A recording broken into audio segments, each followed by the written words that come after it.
Toastmasters International Program.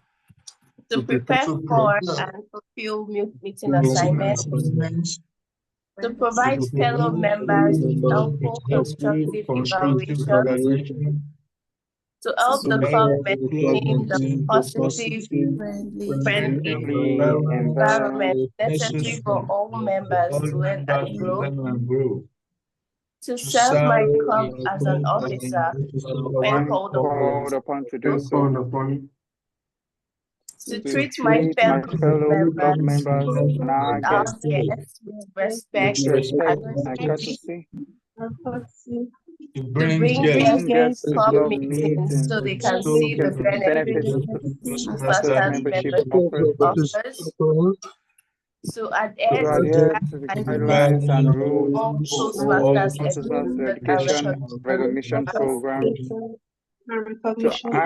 act within Toastmasters core values of integrity, fairness, and excellence during the conduct of Toastmasters activities.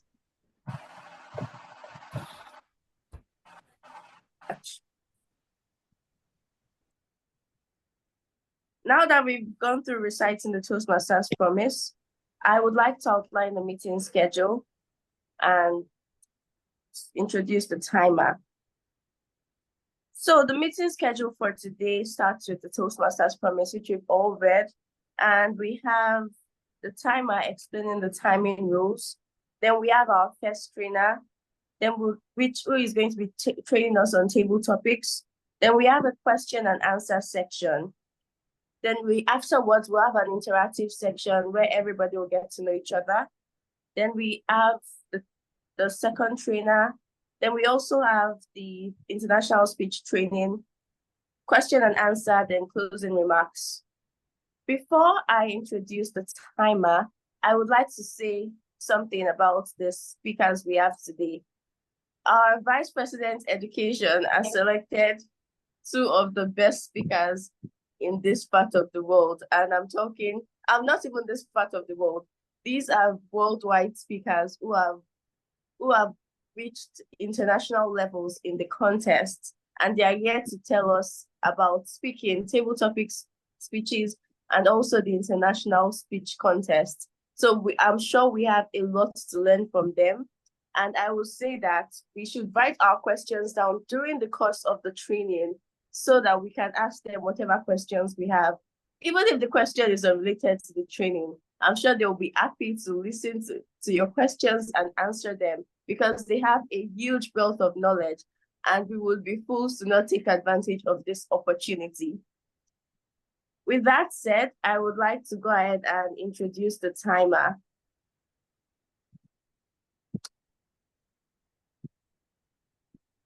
Our timer for today's meeting is Toastmaster Kelvin Uveki.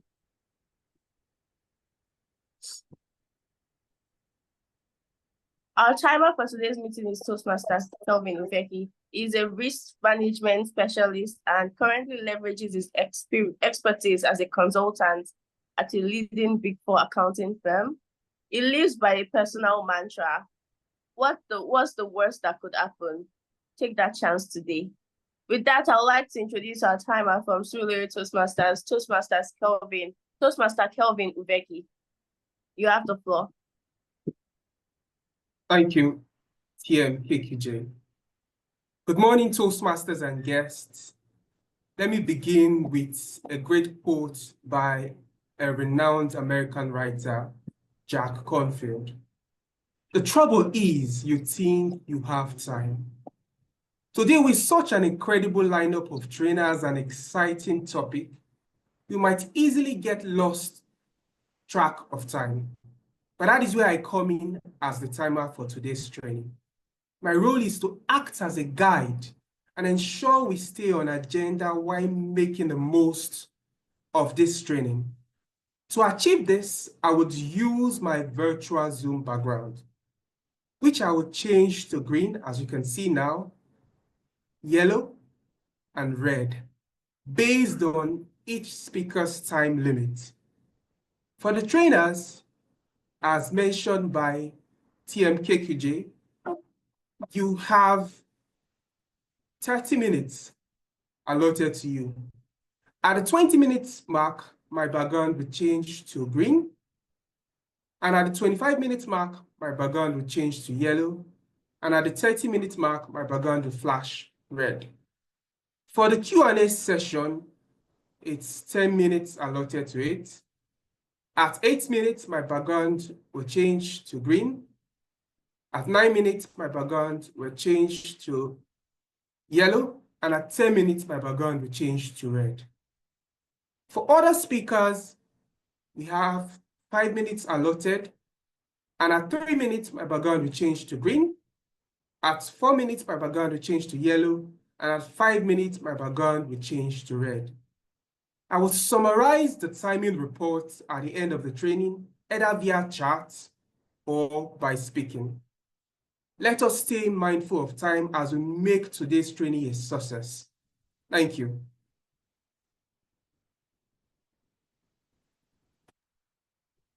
Thank you very much, Toastmaster Kelvin. That was a beautiful delivery. And I would like to recap the timing rules. At 20 minutes, it's going to flash the green card. At 25 minutes, it will be flashing the yellow card. And at 30 minutes, it will be flashing the red card. So please, let's try to be mindful of time. With that said, I would like to introduce our first speaker for today's meeting. Our first speaker for today's meeting is a chartered accountant. She's a best-selling author and a Toastmasters World Champion semi-finalist. She's also a distinguished Toastmaster and a TEDx speaker. Our first speaker for today loves public speaking, especially table topics. And she's a philanthropist and a transformational speaker. Our first speaker for today's meeting is Toastmaster Harriet Tinka, DTM. Please welcome her to the virtual lesson. Welcome, Toastmaster Harriet.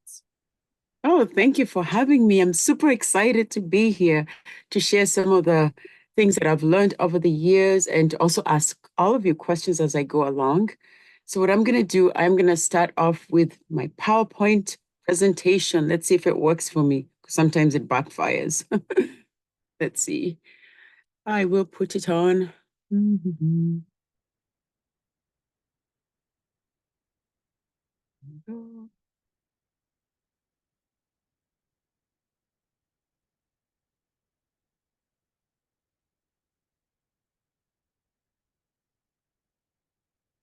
So hope everybody is doing well. I'm kind of filling in the gap as I go through my screen so that it's not dead silence. Okay, here's my, oh my goodness, I have so many files. All right. Oh, here we go.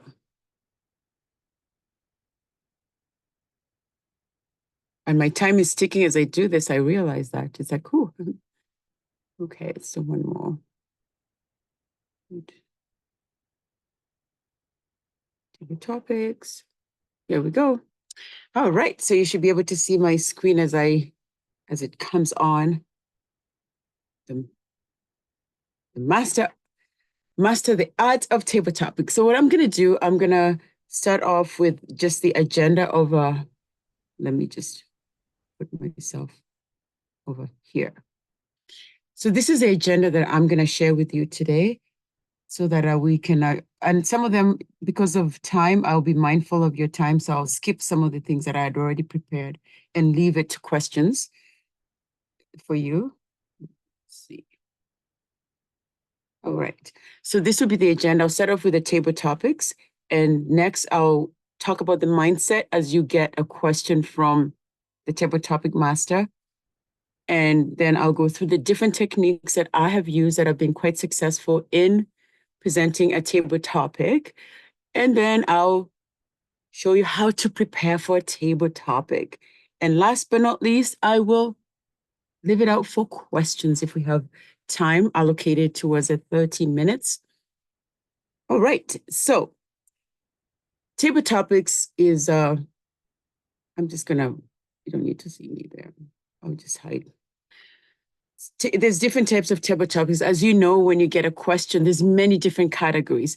And I categorize them into 3 different categories. So when you get a question, usually it's either a personal question or it can be an external question, which is about the current events, or it can also be hypothetical scenarios.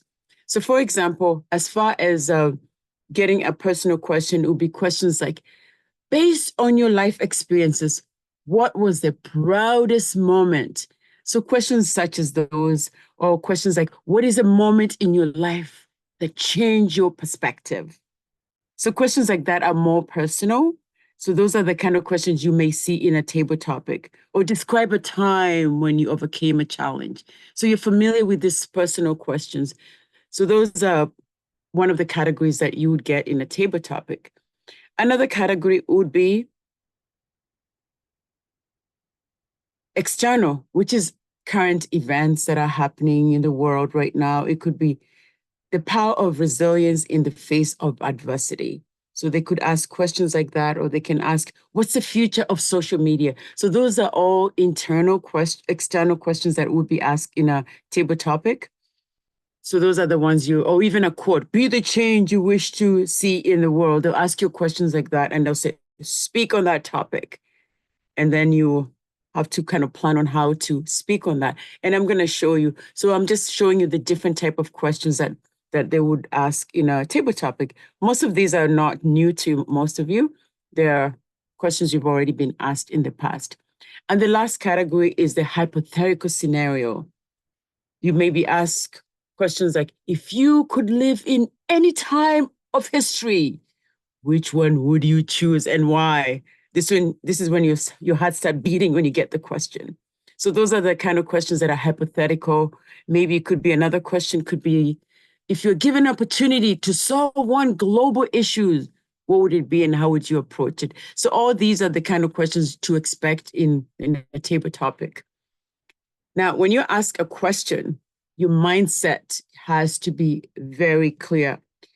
What I recommend for anybody who gets a question, a table topic question, sometimes you already know, you have an idea, you've prepared, maybe you've watched a movie, or you already have a question in your mind.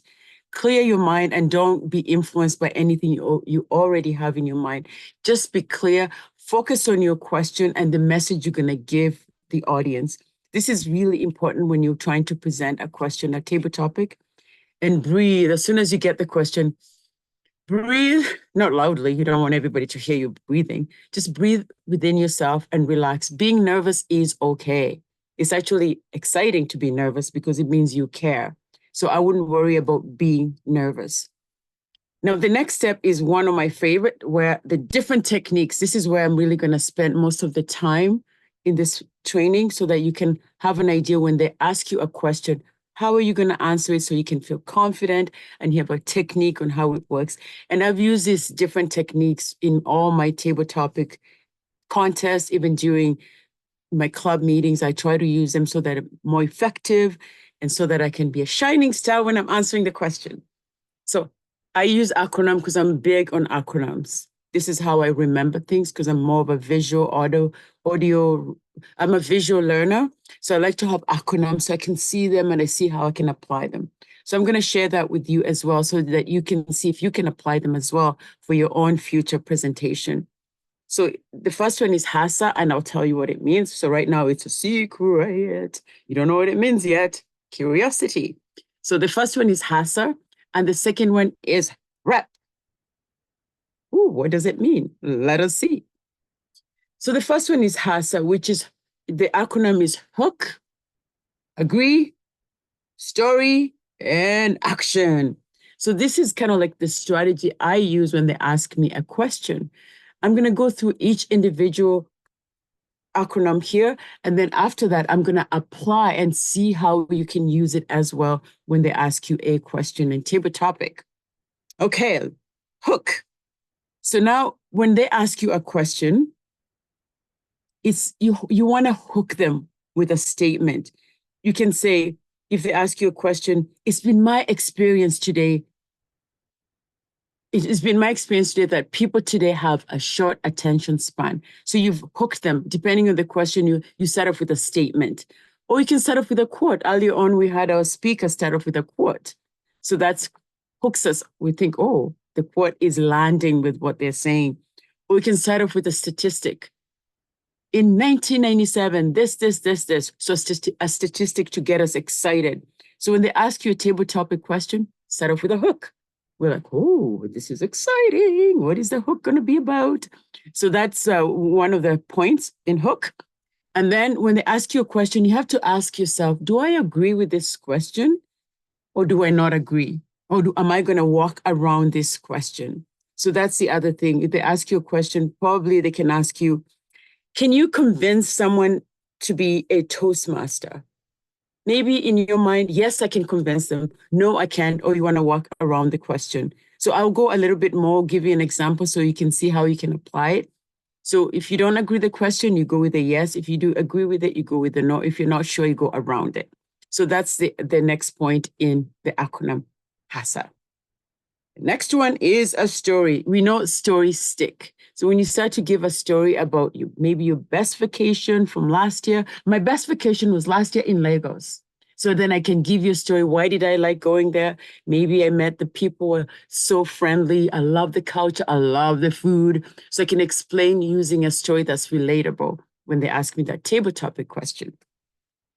And then I get to give you an action plan. I encourage you to implement what you dream to do.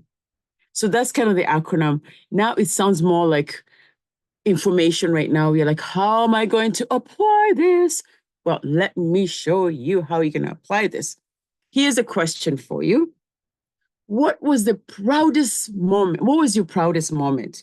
So you're sitting there and the table topic master asks you, hey, Larry, can you tell us what was your proudest moment?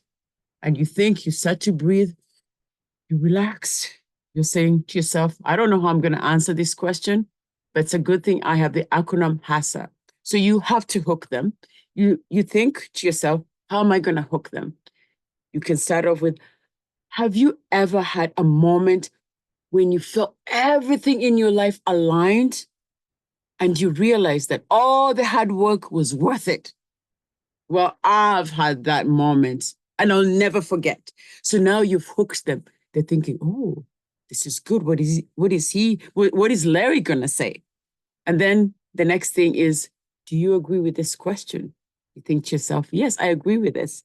I believe we all have these moments that shape us, the ones where we feel an overwhelming sense of pride.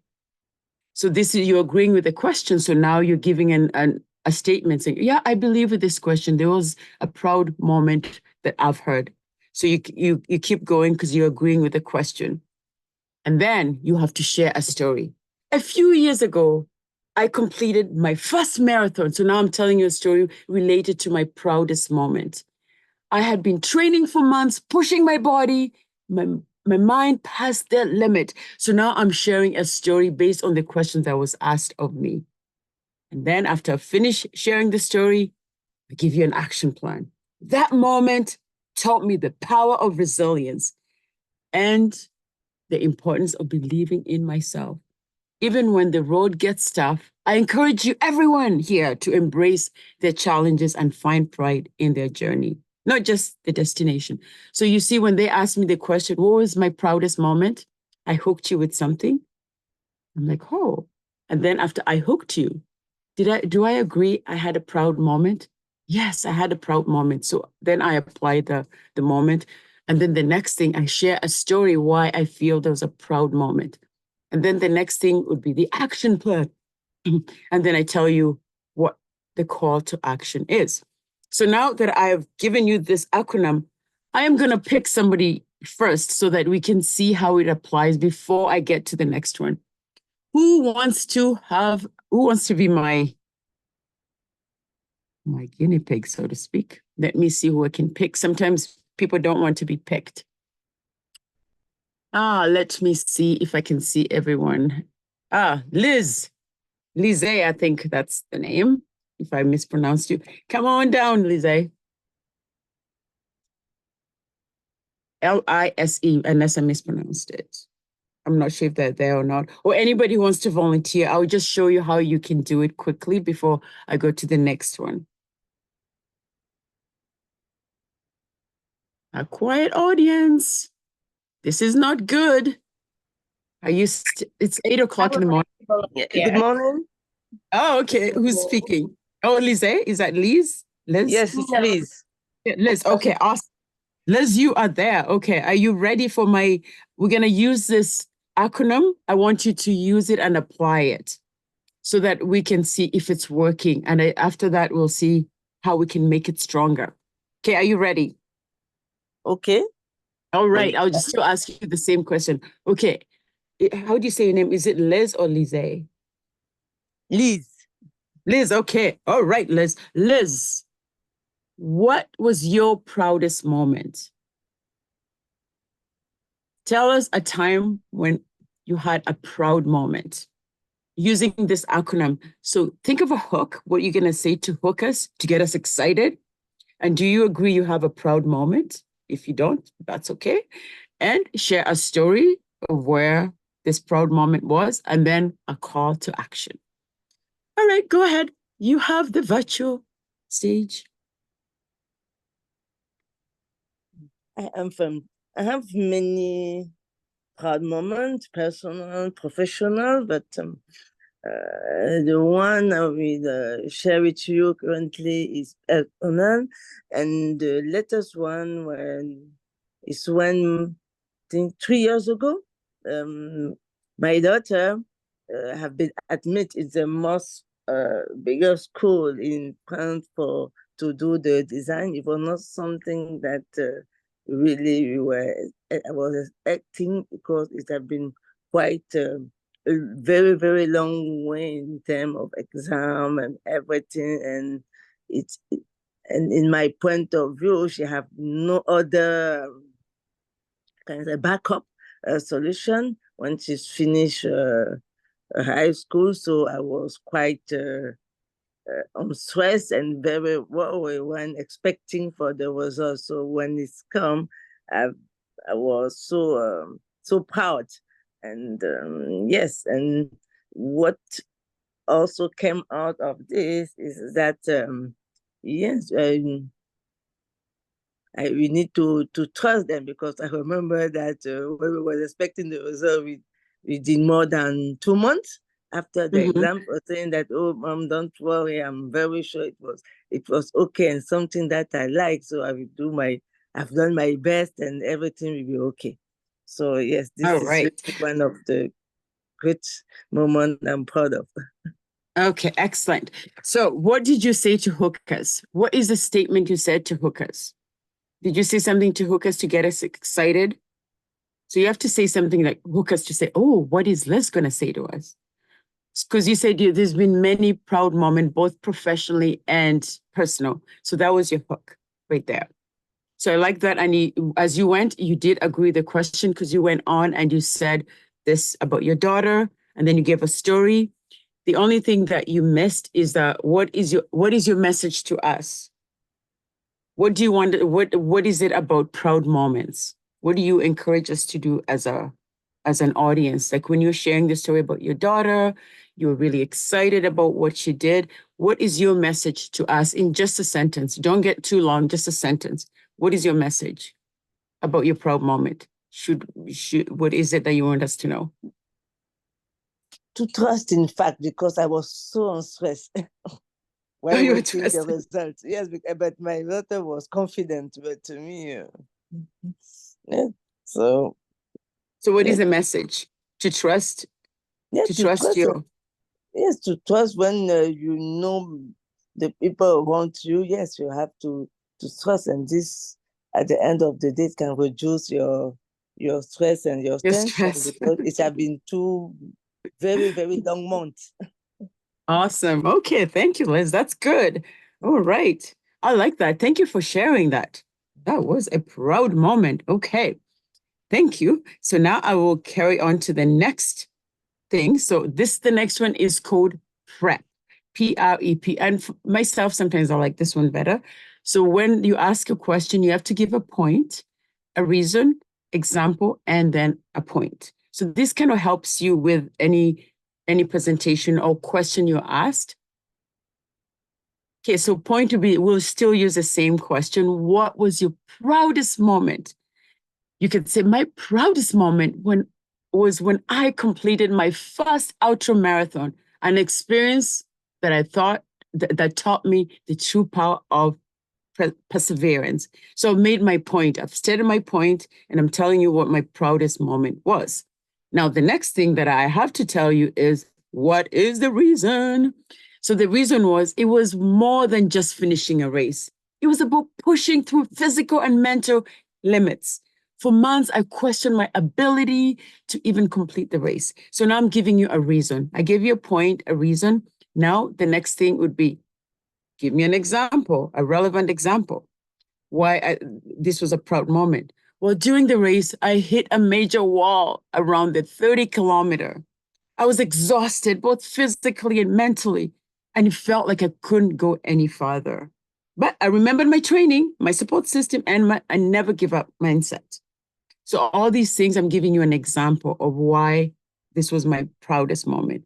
And then in the end, I'll tell you, I'll restate my point. The experience reinforced for me that pride doesn't come from the result alone.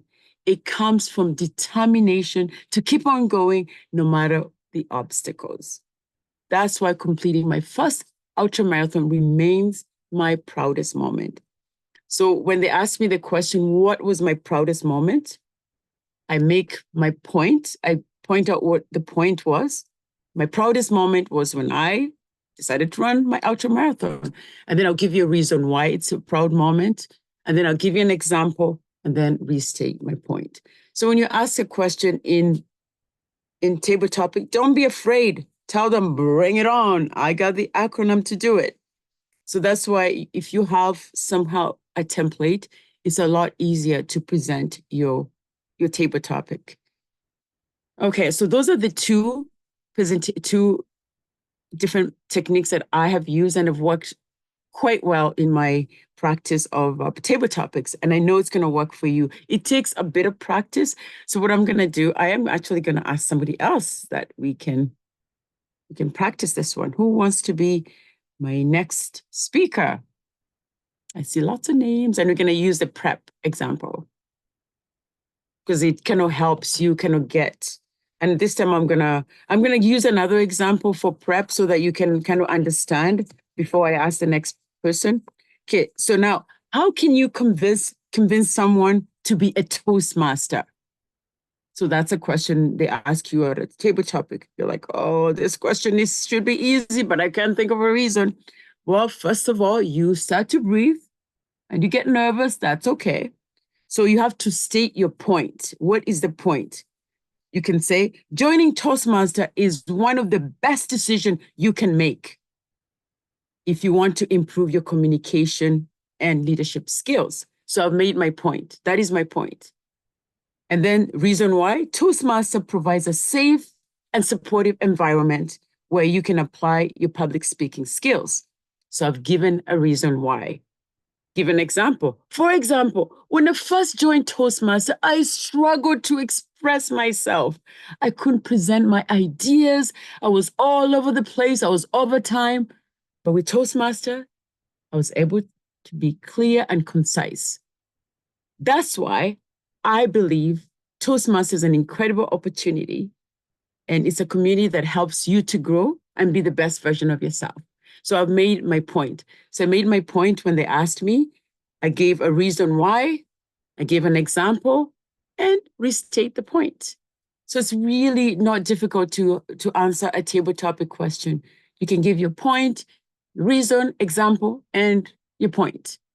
And it gets exciting when they ask you your table topic question. You're like, bring it on. I got a template that's going to work for me. That's why I'm going to ask the next person. Amina, you look like you have a nice, colorful background there. Come on, Amina. I've got some question for you.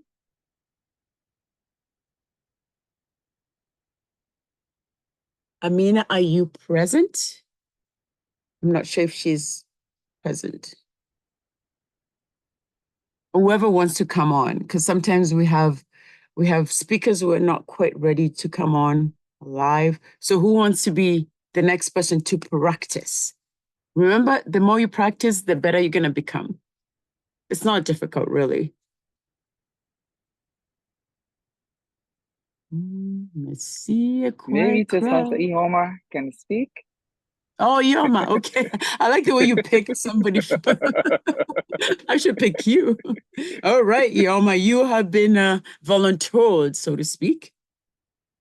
Just think how TM, amazing it will be. hands raised. Who's speaking? Someone else had his hands raised, so I was just pointing that out. Okay, somebody else. Who is the somebody else? I can't see really because of my screen. Toastmaster Emmanuel had his hands raised. Oh, okay, so is she hand on? But you already called Ihoma before. Maybe we can take turns. Depends on you. Oh, okay. All right. Who's speaking? Who is on? Who wants to try? Let me try DTM Tinka. Oh, okay. And who is speaking? My name is Joy. Joy. Okay, Joy. I like it. Okay, Joy, you are on the virtual. Now I'm gonna ask you a question. So which one do you want to use? Do you want to use the prep or do you want to use the HASA? Okay, let me use the prep for point. Restate the point, reason, example. Okay, all right. Yeah, let me use that. All right. So I'm just going to ask you the same question so that it's easy to practice. Okay, Joy. Let me see what I might ask you even, you never know, because I'm a table topic master. Okay, Joy. Okay. Tell me, do you think young people should have the phone at age 14? Okay. Do I think young people do you should agree? have a phone at age 14? Do you agree with that? That young people should have a cell phone at age 14? The phone is a wonderful means of communication where you can communicate with friends, family, and people you never thought even existed. I believe that having the phone is very important, irrespective of the age, as far as you know how to use it and use it in a manner that doesn't interfere with your progress negatively. A 14-year-old is somebody who can make decisions. A teenager, he needs to communicate with his parents. He needs to communicate with his friends. However, he needs to use the phone responsibly. I have a 15-year-old son. He had a phone when he was 13. And I know that there was a day he had an issue in the school. It was because of the phone. He was able to contact me immediately, even before the teachers were able to get my number. He called me, "Mom, I'm in trouble. I need you." I had to race to the school. So a phone is important, but encourage your child to use it responsibly, not for Instagram, Facebook during school hours, but at important moments where it is necessary to communicate and inform. Thank you very much. Over to you, DTM Thinker. That was good. That was really good. Okay, so Joy, tell me, what was your point? Because we're gonna go through the PREP. What was your point there? Okay, my point is that it is important for a teenager to have a phone because they need it to communicate. No, don't tell me the reason. Parents. No, don't tell me the reason why. Just give me what was your point. Just the point. What was the point? Not the reason. Not the reason, just the point. The point is the importance of having the phone. Okay. What is the reason? The reason is to be able to communicate. Okay. For a teenager to be able to communicate with the family, friends at important moments. Awesome. And what is the example?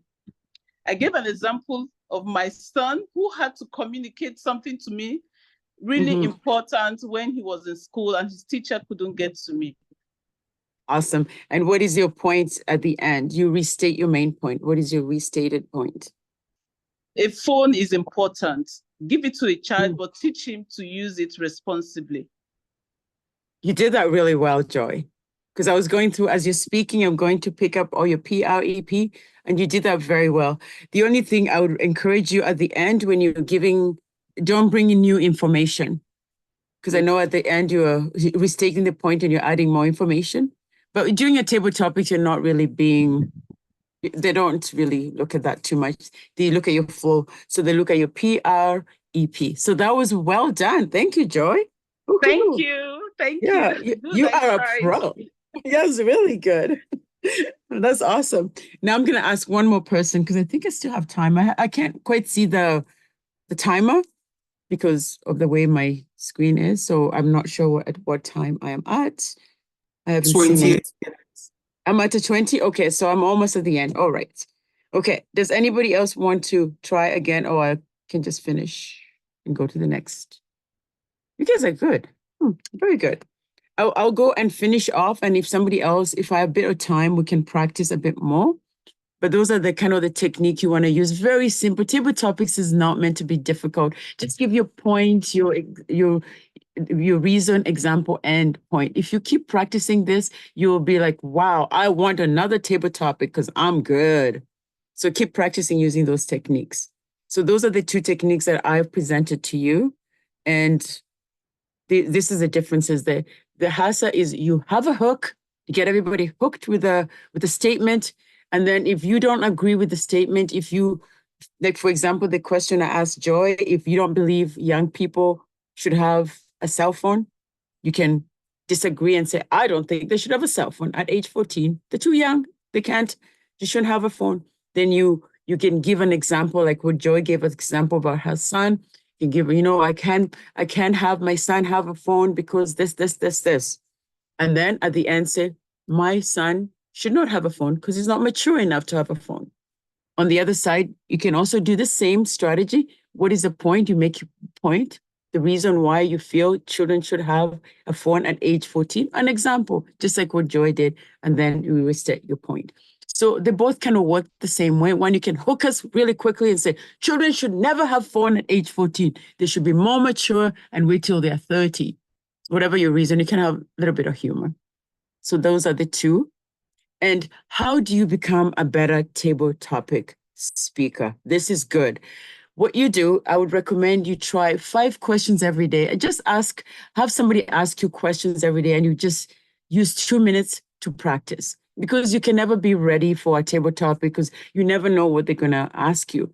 So you can maybe practice. You can go on YouTube and see how many contests have been done using table topic, and just take that question and answer it yourself. And do it as many times as you can, or even visit other Toastmaster clubs and hope that they'll ask you a question and practice that way. So that's how you can become a better table topic speaker. Practice, practice, practice. I do that all the time when I'm driving and I'm thinking in my head, okay, I can ask my question, what is the point of driving to work every day in this traffic? I could be at home in hybrid and I'll answer that question. Or I can ask myself a question like, if I could meet anybody in the world and have supper with them, who would it be? And I time myself 2 minutes. Or you can just take every day and decide how much time you have to practice. That's how you become better with someone, other clubs, or YouTube. So those are the different ways you can make yourself become a better speaker. And now I don't know how much time I have. I'm not sure because I can't see my timer. But if you have any specific questions, please do ask. And I'll just stop my thing here so that I can end it. So we stop sharing. I think I can stop sharing somewhere. I'm not sure how to stop sharing right now. But if you have any question, I'll figure it out. This new Zoom has so many different things. I'm trying to stop sharing and I'm not sure how I'm going to do that, but I'll figure it out. There. Oh, I did stop it. Awesome. So if anybody has any specific question for me, I'm not sure where the timer is, because I can't see my timer. Where's my timer? Just somewhere. Oh, your time Oh, is there. yes, There we are. There's my timer. All right. So I'm on red. So if anybody has any questions, you'll have to wait until later, I suppose. So thank you for the opportunity to share some of my tips and what has helped me in the past to become a better table topic speaker. Back to you, Toastmaster of the day.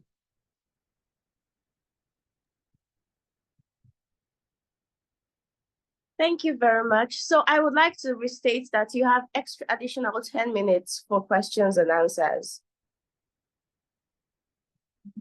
Exciting. All right.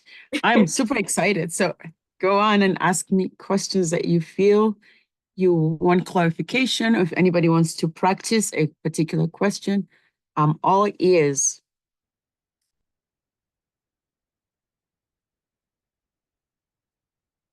Or maybe you got everything. You don't have questions for me. That's also good.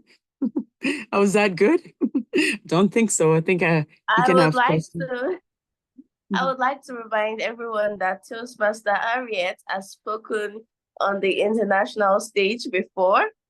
And if that is something you aspire to, here's the time to ask your questions. Oh, yes. Yeah. If anybody wants to know how my experience, I was in the semifinals I was this year as well as 2022. So if you have any questions about my journey there, or if you have questions about table topics, we have people with feel questions. free to ask me. Okay. Oh, let's start with Toastmaster Emmanuel. All right. Hello. Hi. Yeah. Hello, Harriet. It's such a privilege to meet you. I just want to find out your speaking prowess. Is this something you were born with, something that you discovered along the way, or you honed? And how did you start speaking? Oh, I definitely was never born to be a speaker. I became one by always asking questions. I was born to be an accountant because that's really what I do. I'm a bean counter. So that's all I always wanted to do.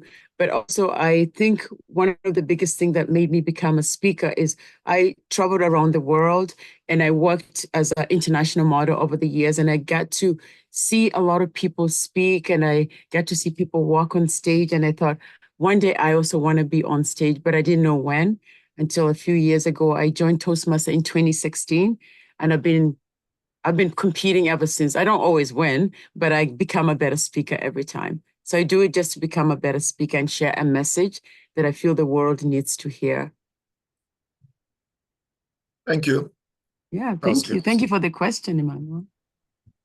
Thank you very much, Toastmaster Emmanuel. We have a question from the chat box, and it's from Toastmaster Joy, and she says, DTM Harriet, what motivates you to keep speaking?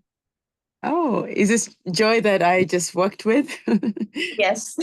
Oh, okay, Joy, we are friends now. Well, what really motivates me to keep speaking is I feel I have a message that the world needs to hear.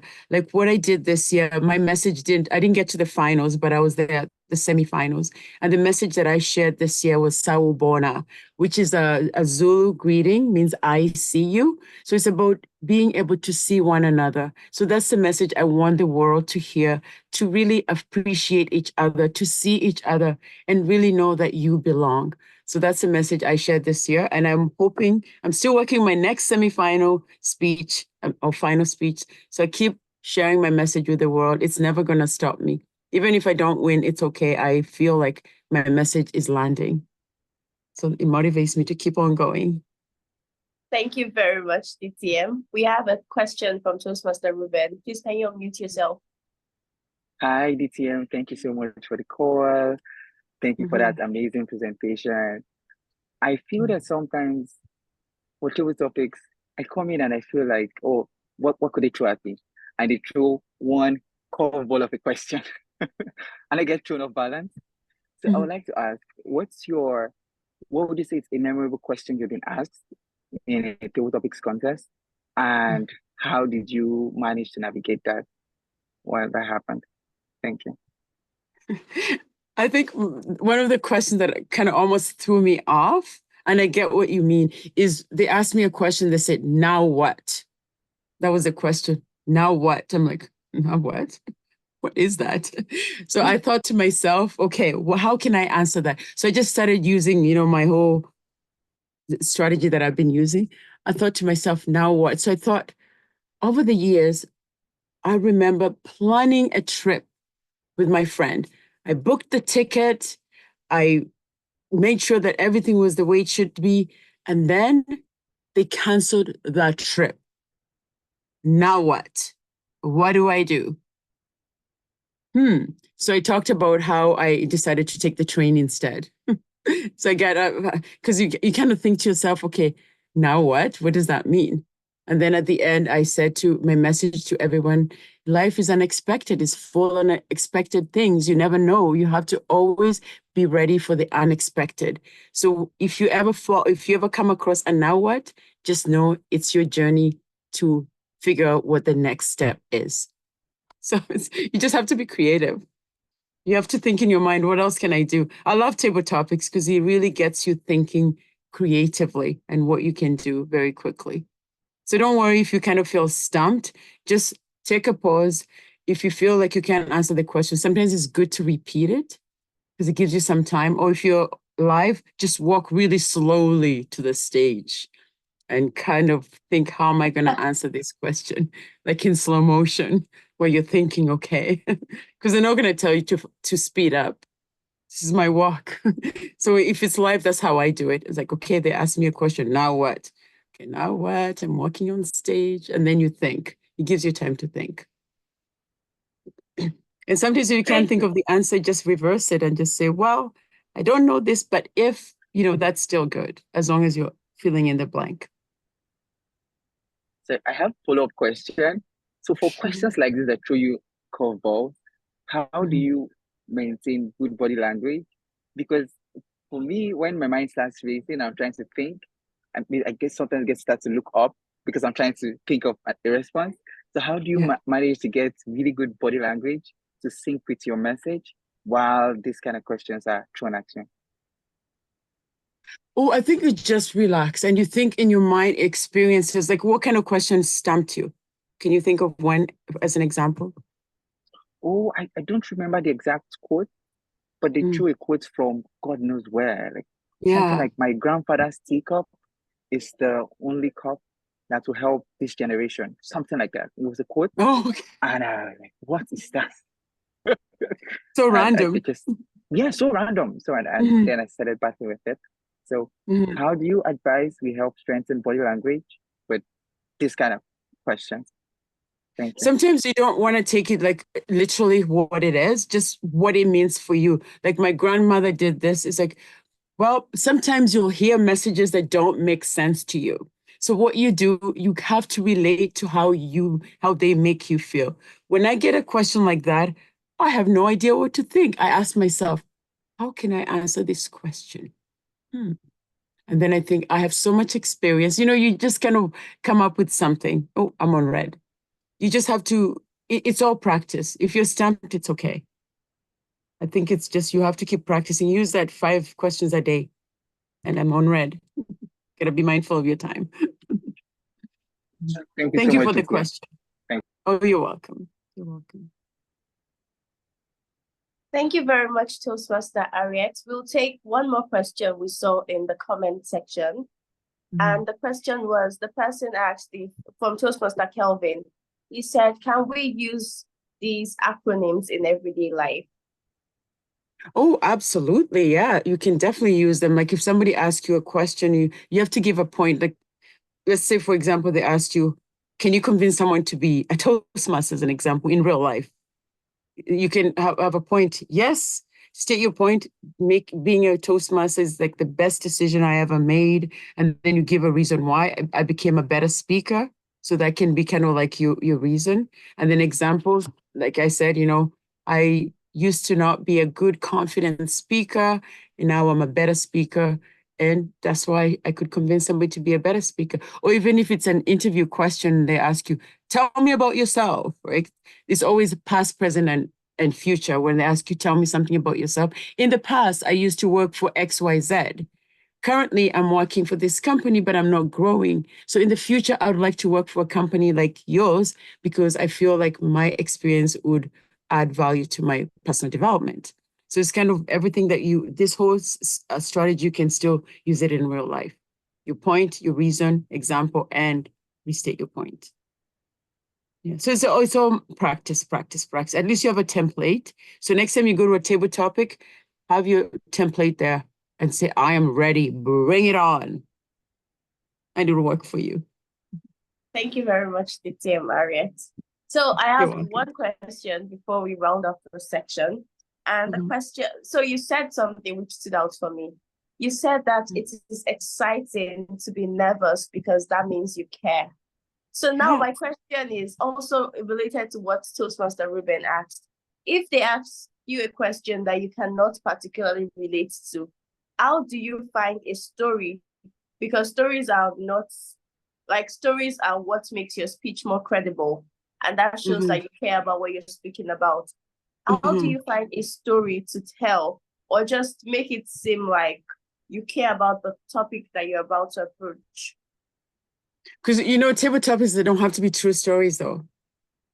They don't have to be true. Yeah, they can be something that you just thought about. I mean, it doesn't have to be like ridiculous, like I met a ghost or something. But sometimes you have questions that are asked of you and you have no idea. So what you can do, you can always reverse it. Like if they told you, tell me a vacation that had such a great impact on you. And you're like, oh, I can't think of anything. So you can just say, I have never experienced that. However, I've experienced this.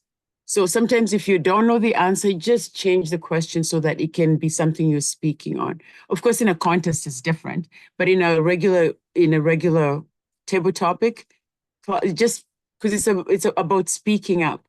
So if you don't really get the question, breathe, take time, and you can't think of something, just say, I've never experienced something like that.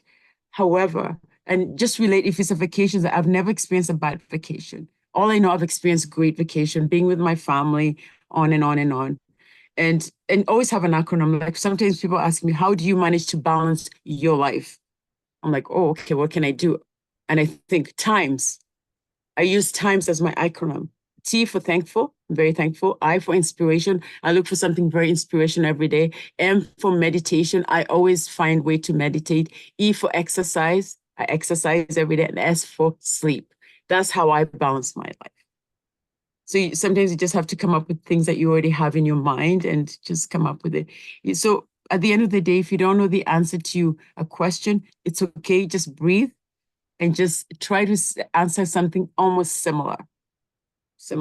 Yeah, because you don't always have the answer to the question. That's why you have to keep practicing every day so that you're excited about the question. It'll come. It's all experience and time. I've been there where you are saying you don't know the answer. You're like, oh, what do I say? And then it just doesn't come out. Yeah, but thank you for the question. Thank you very much, Toastmaster Harriet PTM. And with that, I would like to say thank you very much for moderating this session and for giving us great tips, ASA and prep, on how we can just approach table topics. We really appreciate you and we hope to see you again here. Oh, absolutely. So since we don't have any further questions, we'll be moving to the interactive section.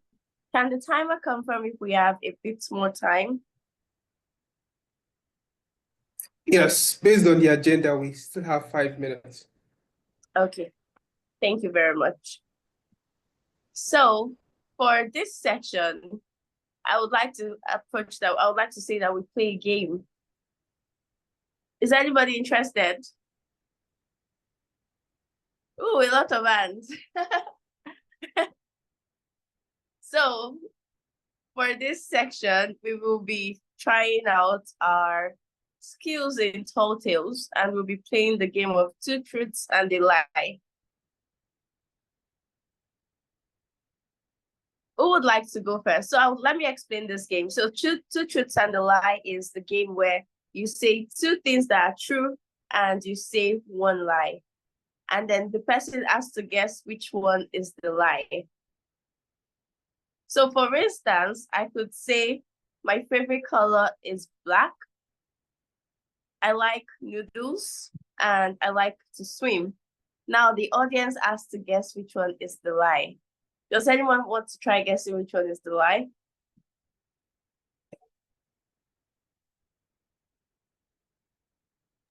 You want to say that again? My favorite color is purple. That's a lie. That's a lie.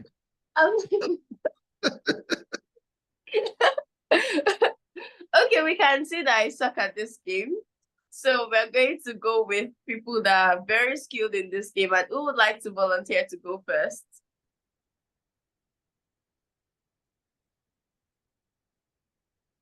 Okay, Toastmaster Emmanuel, you have the floor.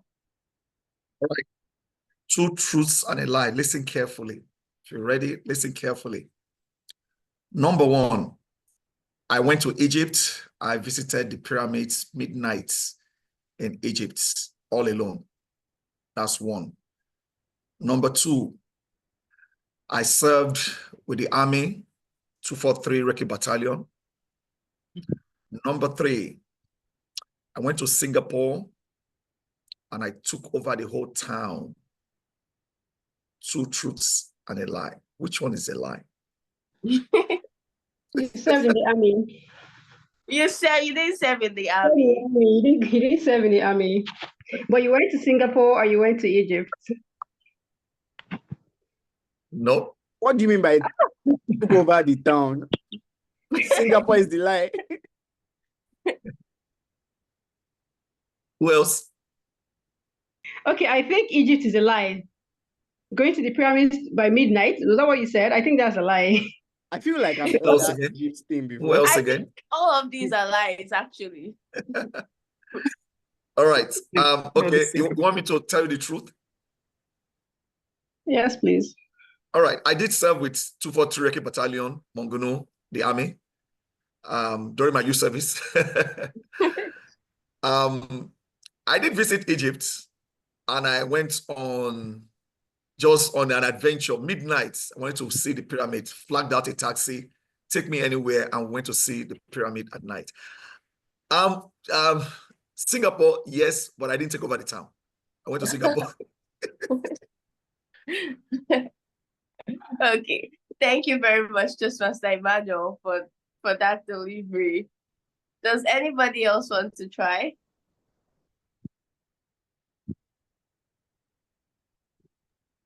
I would like to try. I know I've spoken already, but Oh, that's absolutely fine. Please go ahead. all right. Okay.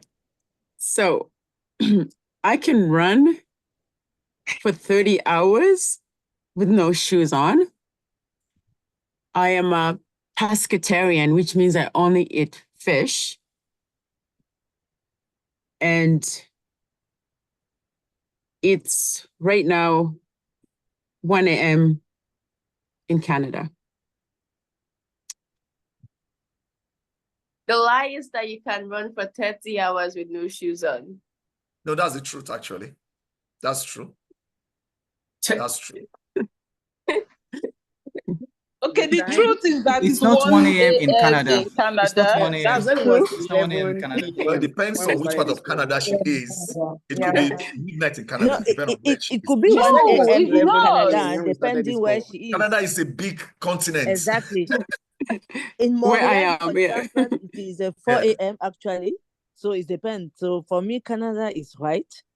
And then, yes, you can walk without Someone said shoes. she only You eats don't look fish like a is the fish lie. eater. You don't look like a fish eater. That's a lie. Can I try? Okay, go ahead.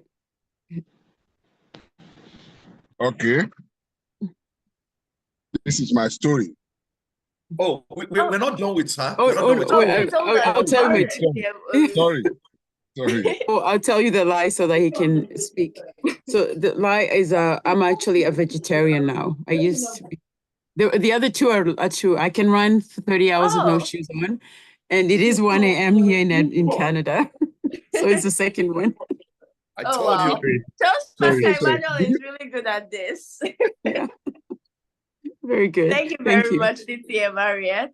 So You're now, welcome. DTM Olu Joseph, please go ahead. Okay, good morning, everybody. Good morning. Yes, I'm privileged to have 2 wives. And I was born the year Nigeria had civil war, the year the civil war started. And I have 6 children. Which is untrue? Which one is untrue? I don't think you have 6 children. You were born I 1969. don't think you were born during the You have You were Civil born War. 1968. I don't think he has 2 wives. I I don't don't have think two he was wives. born during the Civil War. I don't think You you were have to worry. 1968. I 67. think, You were I born think he 1967. did 2 lies and a truth.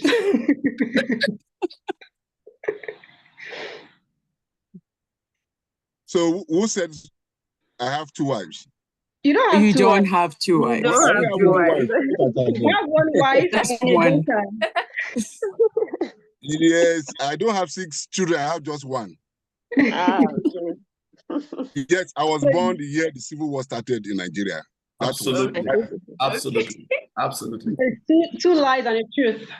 Yeah. Sounds more like 2 wives and a truth.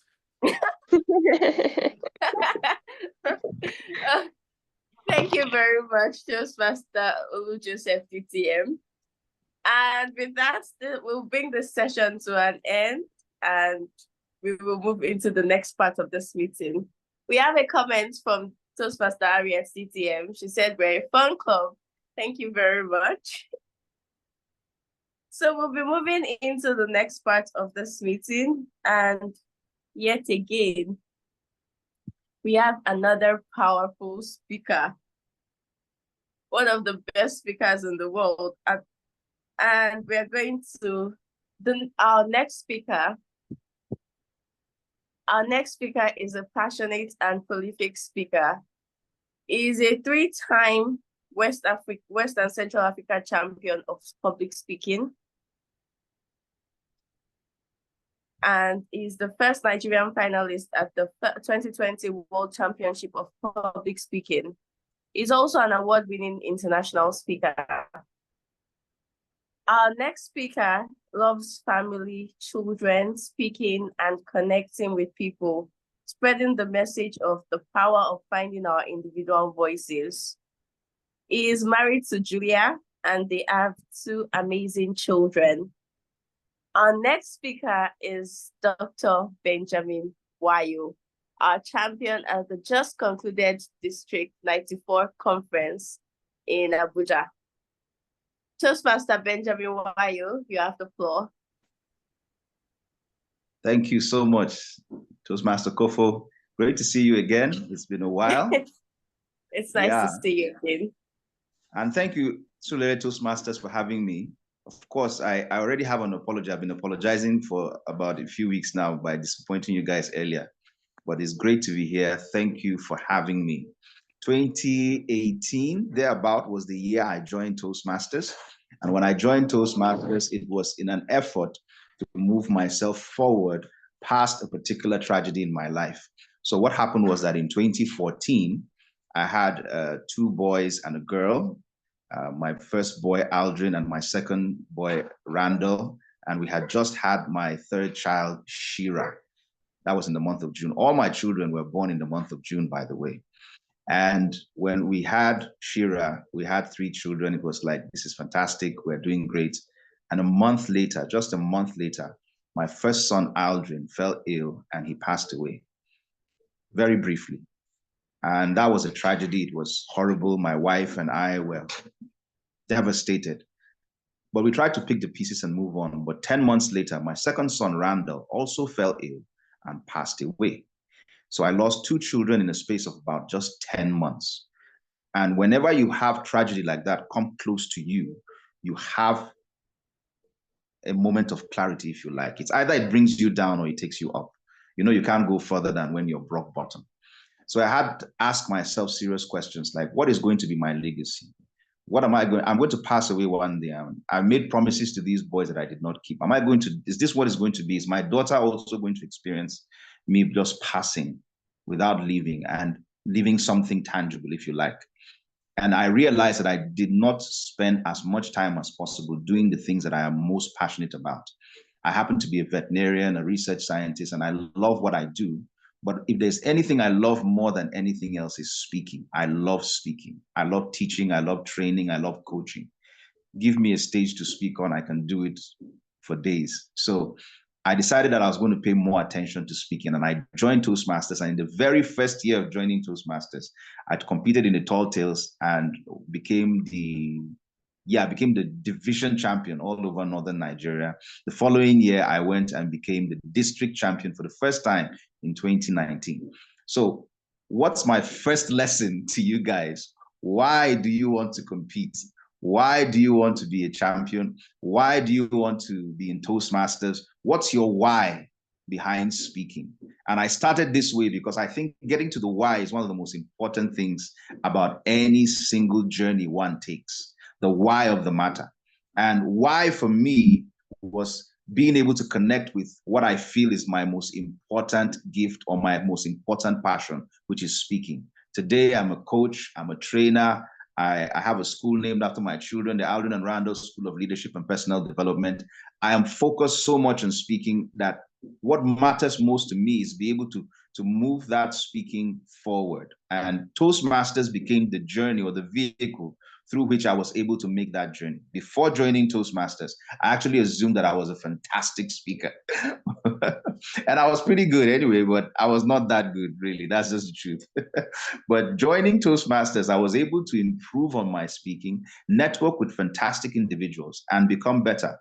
Which even brings me to today. I'm listening to the distinguished Toastmaster Harriet Tinka for the first time, unfortunately. And of course, hearing her name and listening even to her accent, I assumed she was representing District 74, or is it 78? Sorry, our district in South Africa. And I've been there before, and I was wondering why haven't I seen? Oh, then I now realized, oh, she's representing a different district all the way in Canada. And this is one of the beautiful things about Toastmasters, where you get to meet the most fantastic individuals. Just think about Toastmasters, where you get to meet the most amazing individuals, some of the most fantastic people. You get to network, you get to hear all kinds of amazing stories that influence not just your thinking, but your character in the long run. So I'll say this again before I start. I really don't like PowerPoints and all that, but I'm going to try to share my screen and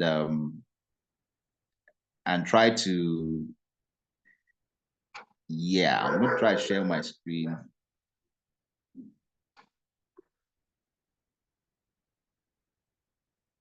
So I have this presentation that I use for public speaking. Anytime I'm training on public speaking, I try to use this a lot.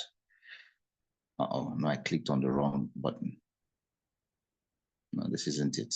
I did this in 74 some time back. Okay, so a pleasure once more to be here. A pleasure to also connect with distinguished Toastmaster Harriet. That was a fantastic presentation. And she also did something I love. She used acronyms.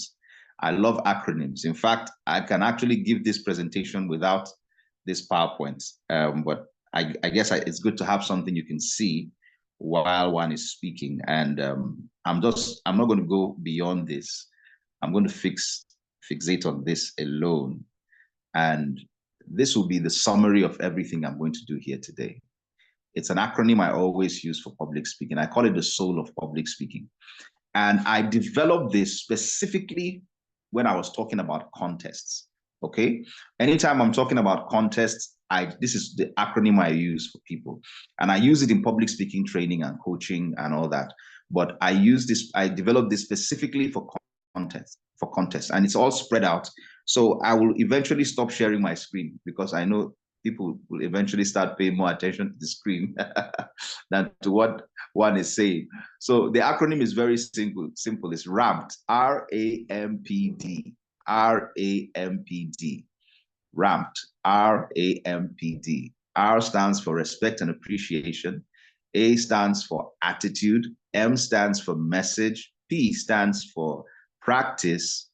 and presentation or preparation, sorry. And then D stands for do it again, RAMPD.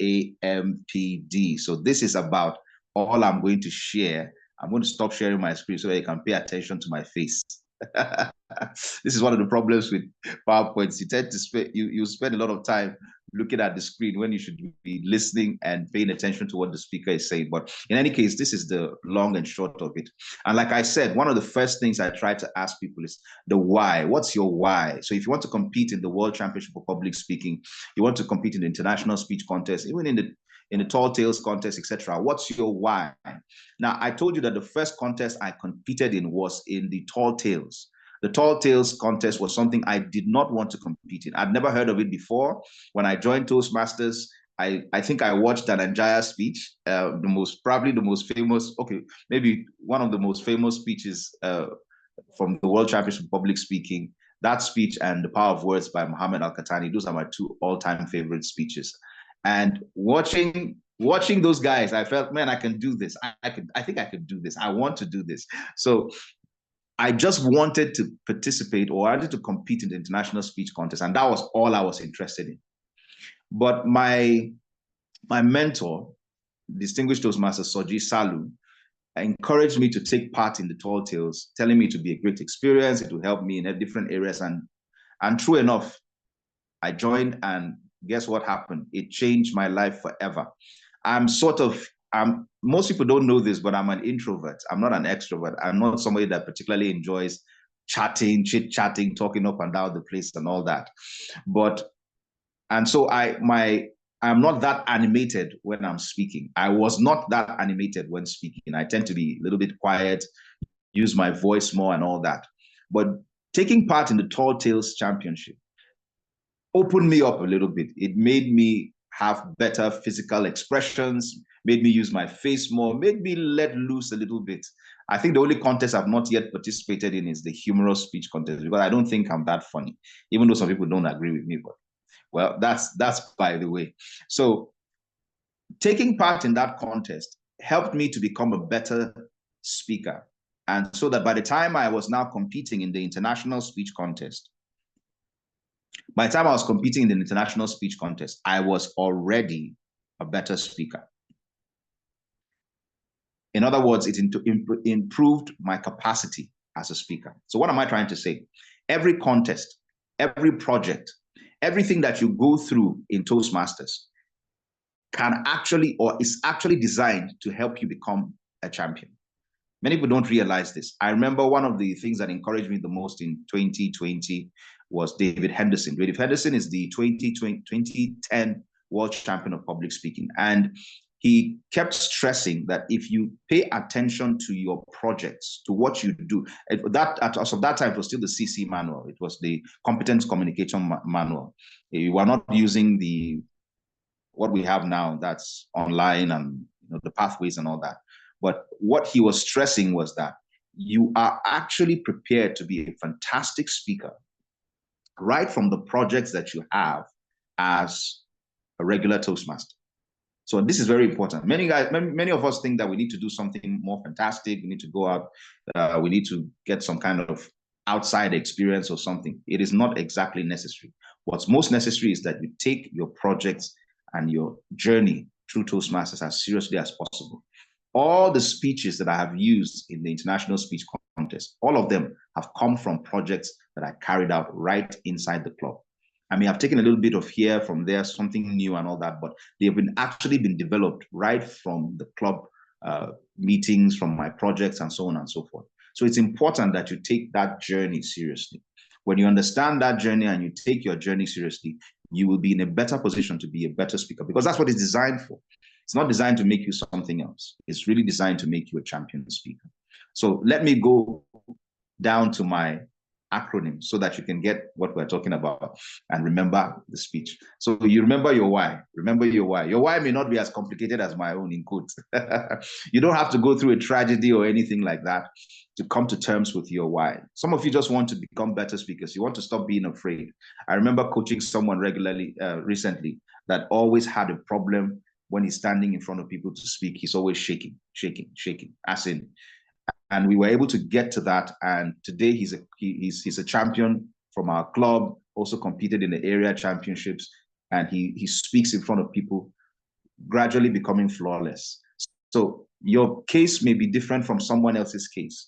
It may not be about fear. It may be about improvement. It may be about networking. It may be about passing across your message. And we're going to talk about that. It's fantastic that DTM Harriet spoke about that earlier. So focus on your why and build from there. So what's the first thing? Okay, let's go to our acronym. If you remember what the acronym was, it's RAMPD, ramped, RAMPD. R there stands for respect and appreciation. What do I mean by respect and appreciation? Respect means that I respect this art form of speaking. Respect means I respect Toastmasters. Respect means I respect good speakers. I respect them and I appreciate them because I tend to concentrate on what I appreciate. As human beings, we tend to concentrate on what we appreciate. If you appreciate something, you tend to concentrate or you pay better attention to it. So when you have a healthy amount of respect and appreciation for something, it has the capacity of you heightening your senses and paying better attention to it and doing more for it. So you can actually learn not even from a session or from a coaching or from a training like this. You can actually learn from nuance, from just having a healthy respect and appreciation for something, because you will pay more attention to it. And when you pay more attention to it, that's where learning takes place. You can't really learn something you don't pay attention to. So you tend to concentrate on what you appreciate. And that's what healthy respect and appreciation can do for you. So respect Toastmasters, respect the art of speaking. And there are many great speakers outside of Toastmasters, not just in Toastmasters. There's some clergymen you meet, there's some politicians you meet, there's some community leaders that you meet that are just fantastic, and business leaders that are very great at expressing their ideas. And when you notice that that capacity to speak publicly, to communicate effectively is present in this person, respect it, appreciate it. Don't take it for granted. Don't say, oh, it's just one of those things. No, when you have that healthy respect and appreciation, you will learn. You would inadvertently learn. It would rub off on you. It's almost like symbiosis, because that respect actually changes your attitude. It helps you think differently, and at the same time, it allows you to concentrate and to notice things that other people don't notice. And that noticing, that nuance, is what now begins to rub off on you and make you a better speaker. So have the right respect, a healthy respect and appreciation for speaking, for speakers, for the Toastmasters experience, for the contest itself. The contest is fantastic. It's not perfect, but have a healthy respect and appreciation. So after respect and appreciation, the next letter there is what? Who is following me? If you're following me, after R is what? A. A stands for what? A, Attitude. yes. Attitude. Thank you so much. A stands for attitude. So this is very, very important. It's very important for you to have the right attitude towards the contest. Okay. When I'm speaking to people, in the corporate world, etc., and I'm trying to train about speaking, I tell them to have the right attitude towards speaking. Generally, I said the right attitude towards speaking is one that helps you get better. Now, what do I mean by that? How do children learn how to walk? I use this illustration all the time. I love it. And if you've heard me before, you probably have heard it. How do children learn how to walk? Children learn how to walk by standing, trying, falling, standing, trying, falling, standing, trying, falling. They keep trying and falling and trying and falling. But have you noticed that have you ever had a parent, anyway, let me just ask, have you ever had a parent say, oh my goodness, my little baby, or my little baby Joy, or my little baby Olu Joseph, he has been struggling to walk for the past 2 weeks and he's not been able to walk. I don't think walking is for him. Since he has failed so many times walking, we're going to get him a wheelchair and we're just going to give up on this walking thing. I don't think it's for him. I mean, look at him. He's fallen down like 10 times today. Yesterday, he fell down like 20 times. He's been falling down all week. I don't think walking is for him. Does anybody say that? Nobody says that. Everybody accepts that there has to be a period of falling before there is going to be some walking for children. And this is the compassion you need to have for yourself. particularly for speaking. I speak that generally when I'm talking about speaking. When people are afraid of speaking, they're not so great at speaking and so on. I tell you that you have to have some compassion on yourself, that you're going to have a season of falling. That's not the problem. You can get up and rise again, because you're going to break the cycle of failure by trying again. There's something we call the cycle of failure. You break the cycle of failure by trying again. So it's the same thing with the contest. You have to have the right attitude. You can't think about it as something that, oh, I must just get what I'm looking for the first time and so on and so forth. Yes, you might. We've had first-time contenders that have gone very, very far. And, they've won championships. Some of them have come close to winning. I remember there's someone I follow on Instagram today. Oh, God, his name has skipped my memory. And I'll remember, maybe because I'm nervous. Yes, I do get nervous too, in case you don't realize it. If everybody gets nervous when speaking. So anyway, that's by the way. So, so I think in his first time, if I'm not mistaken, he became he was second place. I can't remember which year, but whatever. The point is that you can go as far as possible, but the idea is to have the right attitude. It's not about whether you're going to fall. You might fall, but you will rise again. You might fall, but you rise. That's how you get better, by falling and rising again. So have the right attitude. It's important that you have the right attitude towards the contest. It's not a winner takes all contest. No, everybody can win. And it's not a cliche. It's not a cliche where we say everybody is a winner. This thing about, oh, you must win. It's technical. I don't have a problem with it in some areas, but in Toastmasters and in speaking, we all win. You either win or you learn. You either win a trophy or you learn. So I've won, like Harriet said earlier, that every time she competes, she becomes a better speaker. And that's a fact. It's not a cliche.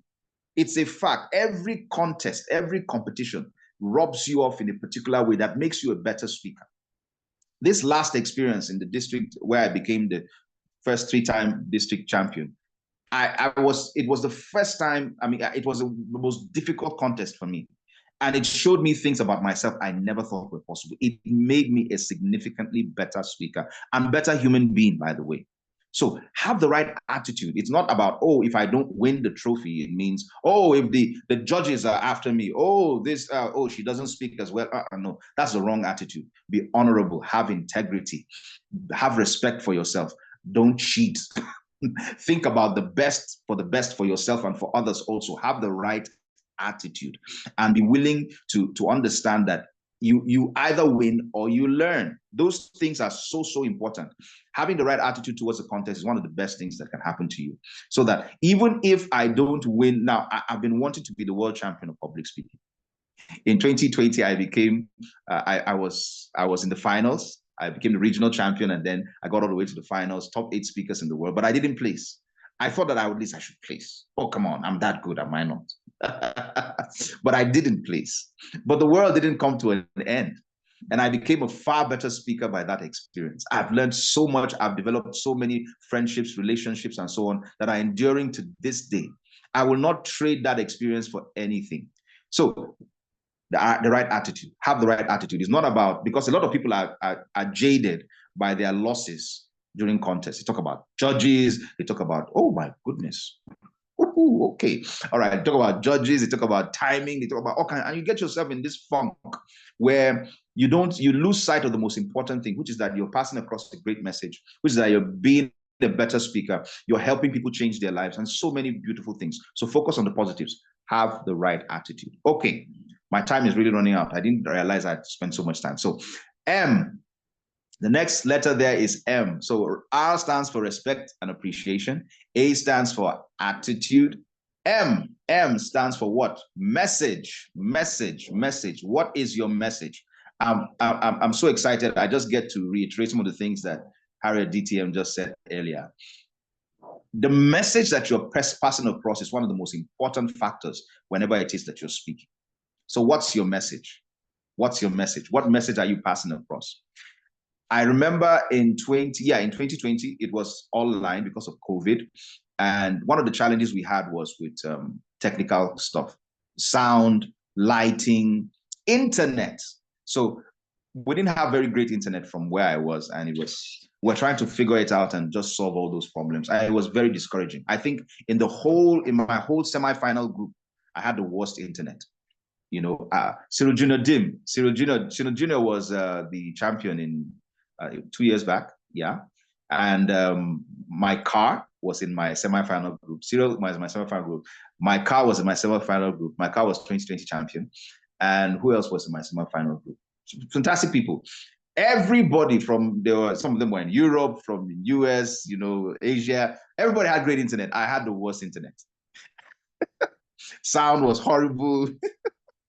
And it was like I was going to lose even before starting because, you know, you do test runs and all that stuff. But what kept me going? Ask me what kept me going. My message. I refused to be discouraged. I just felt I had a powerful message to pass across to the world. I felt I have this burning, wonderful message about life, about love, about relationships. And I felt that it had to be. So no matter what happened, it didn't dampen me. Yes, there were challenges, and I got your message is more important than your mess. Your message is more important than your insecurities. Your message is more important than your problems. Your message will outlive you, outlast you, outlast all the things that you're feeling right now. So focus on your message. Your message is your ticket to the next generation. Your message would carry you beyond your lifetime. So focus on your message. In your speech, focus on your message. Either the message someone sent you to pass across, or the message that you need to pass across yourself, your passion, your ideas, your values, your ideals. That's what you need to focus on. So focus on your message. If anything fails, if you focus on your message, you'll be surprised the kind of vigor, the kind of strength, the kind of activity, the kind of ideas that will come out because of your message. All right? So my time is running out. Let me run to the next one. After R, A, M, what's the next word? What's the next letter? Who remembers? R, respect and appreciation. A, attitude. M, message. What's the next one? P. Who's following? P. Practice. P. Yes. P. Thank you. P, practice and preparation. Practice and preparation. The more you practice, the better you get. Practice and preparation. The more you practice, they say practice makes perfect. Someone else says perfect practice makes perfect. Okay.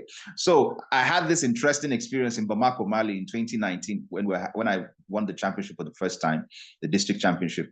I got up very early in the morning. Okay, yeah, it was like before I slept off, it was like 1 a.m. I went to practice in the hall thinking that all of us competitors, about 8 or 9 of us, would be jostling for the stage. When I got there was nobody. And I was like, oh my goodness, I think I'm going to win this contest. I'll tell you why. I woke up again around 4 a.m. and I went to the hall and there was nobody there except me. And I said, oh, I am definitely going to win this contest. Why did I say so? It is very difficult to beat somebody that out-practices you. If someone out-practices you, it's difficult to beat that person. People that are able to put in the work of practice as consistently, as powerfully as possible,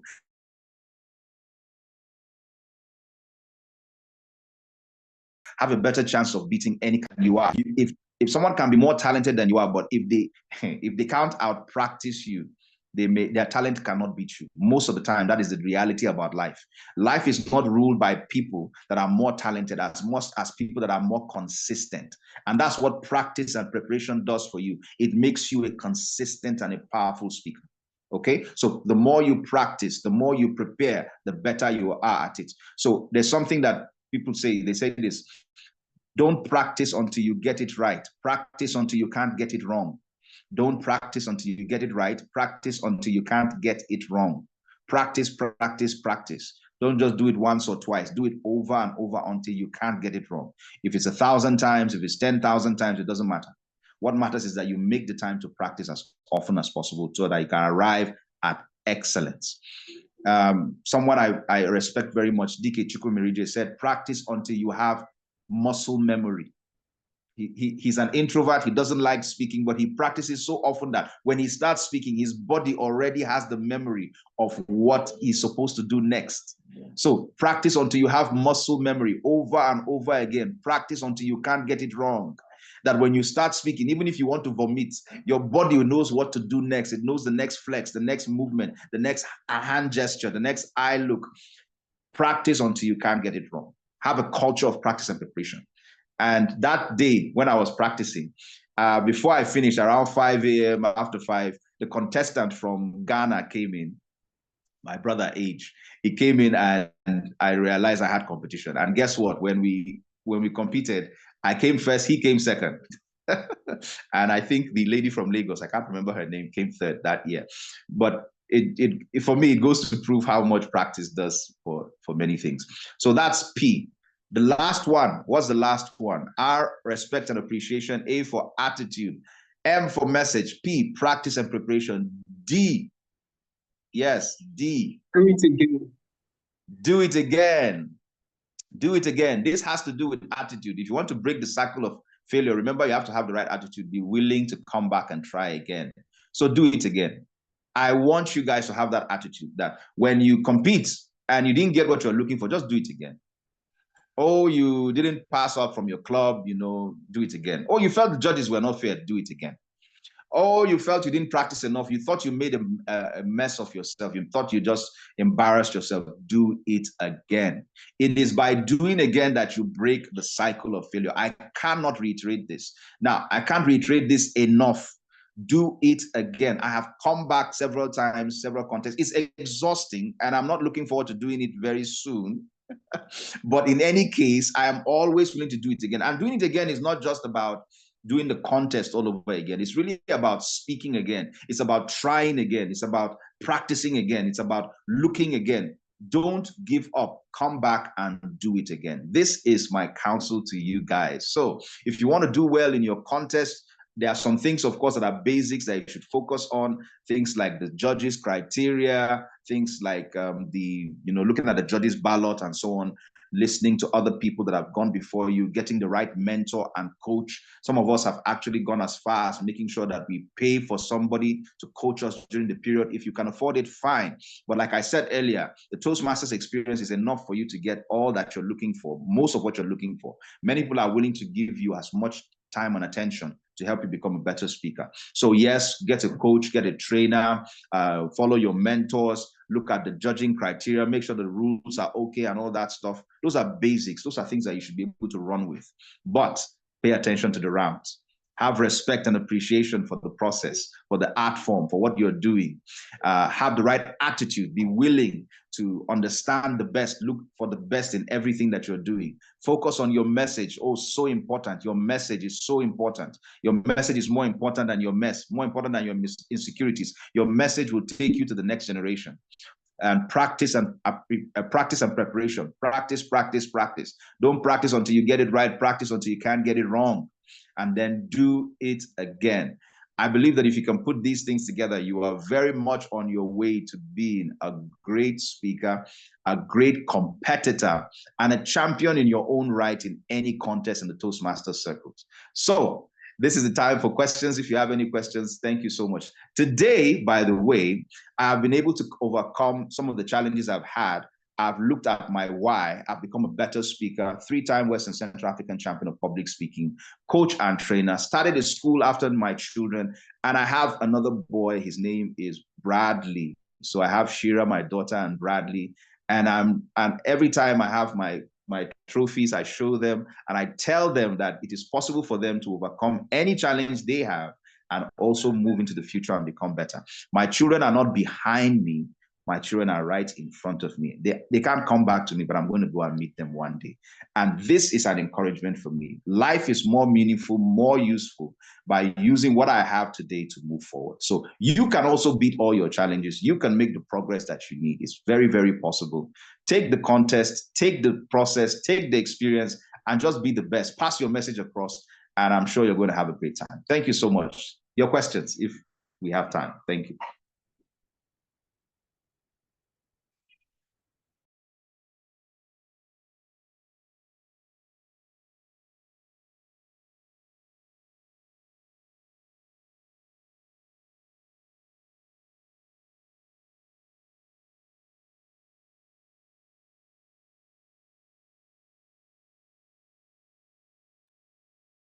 Okay.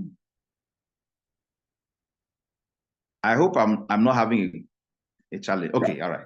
No, does anybody have any questions?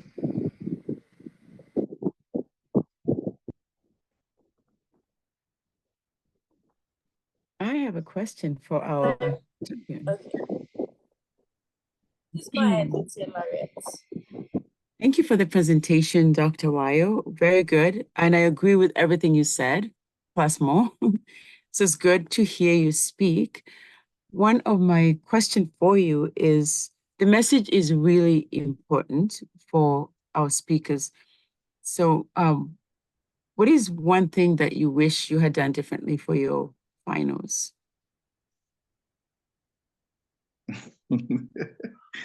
All right. Thank you so much. Thank you so much, Harriet. Okay. So my finals. I think I should have gone with my gut instinct. I wanted to go with a different speech. There was a particular speech I had that I loved absolutely. I felt it was a better speech. I really wanted to go with, but the feedback I got from everybody was like, oh, this is a better speech. Oh, it's a lovely speech. Oh, it's about love and all that. And yeah, I loved it, but I had done it before and I didn't really like the feedback. So I felt, I liked it. I loved it. I love talking about love anyway, about relationships, children, family, my wife and all that. But there was something about the speech I felt was just not there.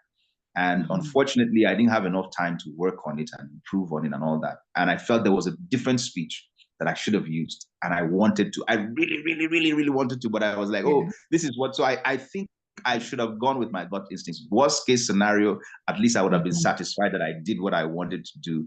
And, so I think that's my own. I felt the same way. I was wondering if you did the same, because I listened to everybody. Said, go with this one. Always go with your instinct. That would be my message then too. Yeah. I was just curious because sometimes you don't know. You just go with the audience, but go with what? Yeah. Thank you. Thank you so much for that question. That's so true. Yeah, you're welcome. Thank you very much, Team Harriet DTM, for the question. Thank you very much. I can see Mr. Emmanuel.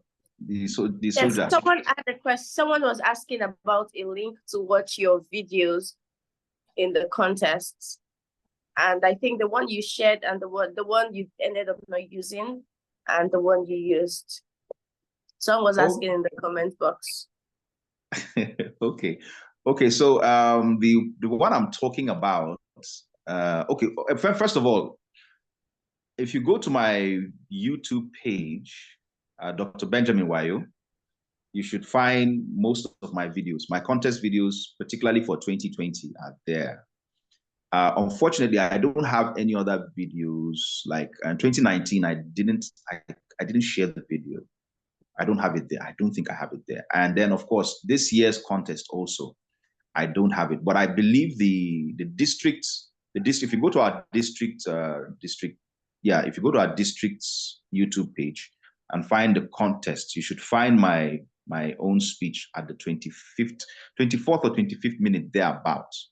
But if you go through the district conference, you should be able to find my current speech. Now, particularly for that particular speech that you're talking about, I had not shared that speech in that frame before, so I don't have it anywhere, the one I wanted to share.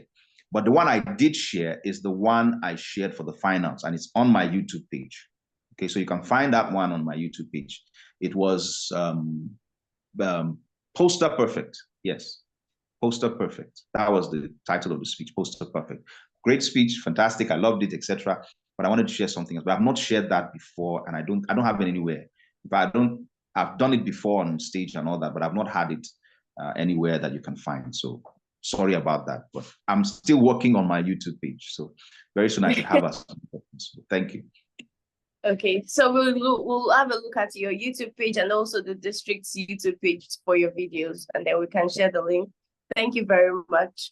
Do we have any more questions? Yeah, my hand is up. Yes, Toastmaster Emmanuel, please go ahead. Okay. All right, thank you so much, Dr. Benjamin. Such a pleasure meeting you. I was at Abuja, but I'm not sure our paths crossed, but great to meet you, and I hope to meet you someday in person. And I'm going to look out for your videos, to watch your videos. Thank you also for sharing your life experiences. That was very convicting, and also, as I said, very encouraging. Yeah, here's my question. As you began speaking, did you incorporate any elements from your life experiences, both the challenging parts and the victorious parts, into any of your speeches? That's my question. Yes, sir. Most definitely. Thank you very much for the questions. Yes, most definitely. I have. talked about my experiences. In fact, to qualify for the 2019 Western Central African Championships, I qualified by sharing about my loss. In fact, when I shared it, some people thought it was a tall tale.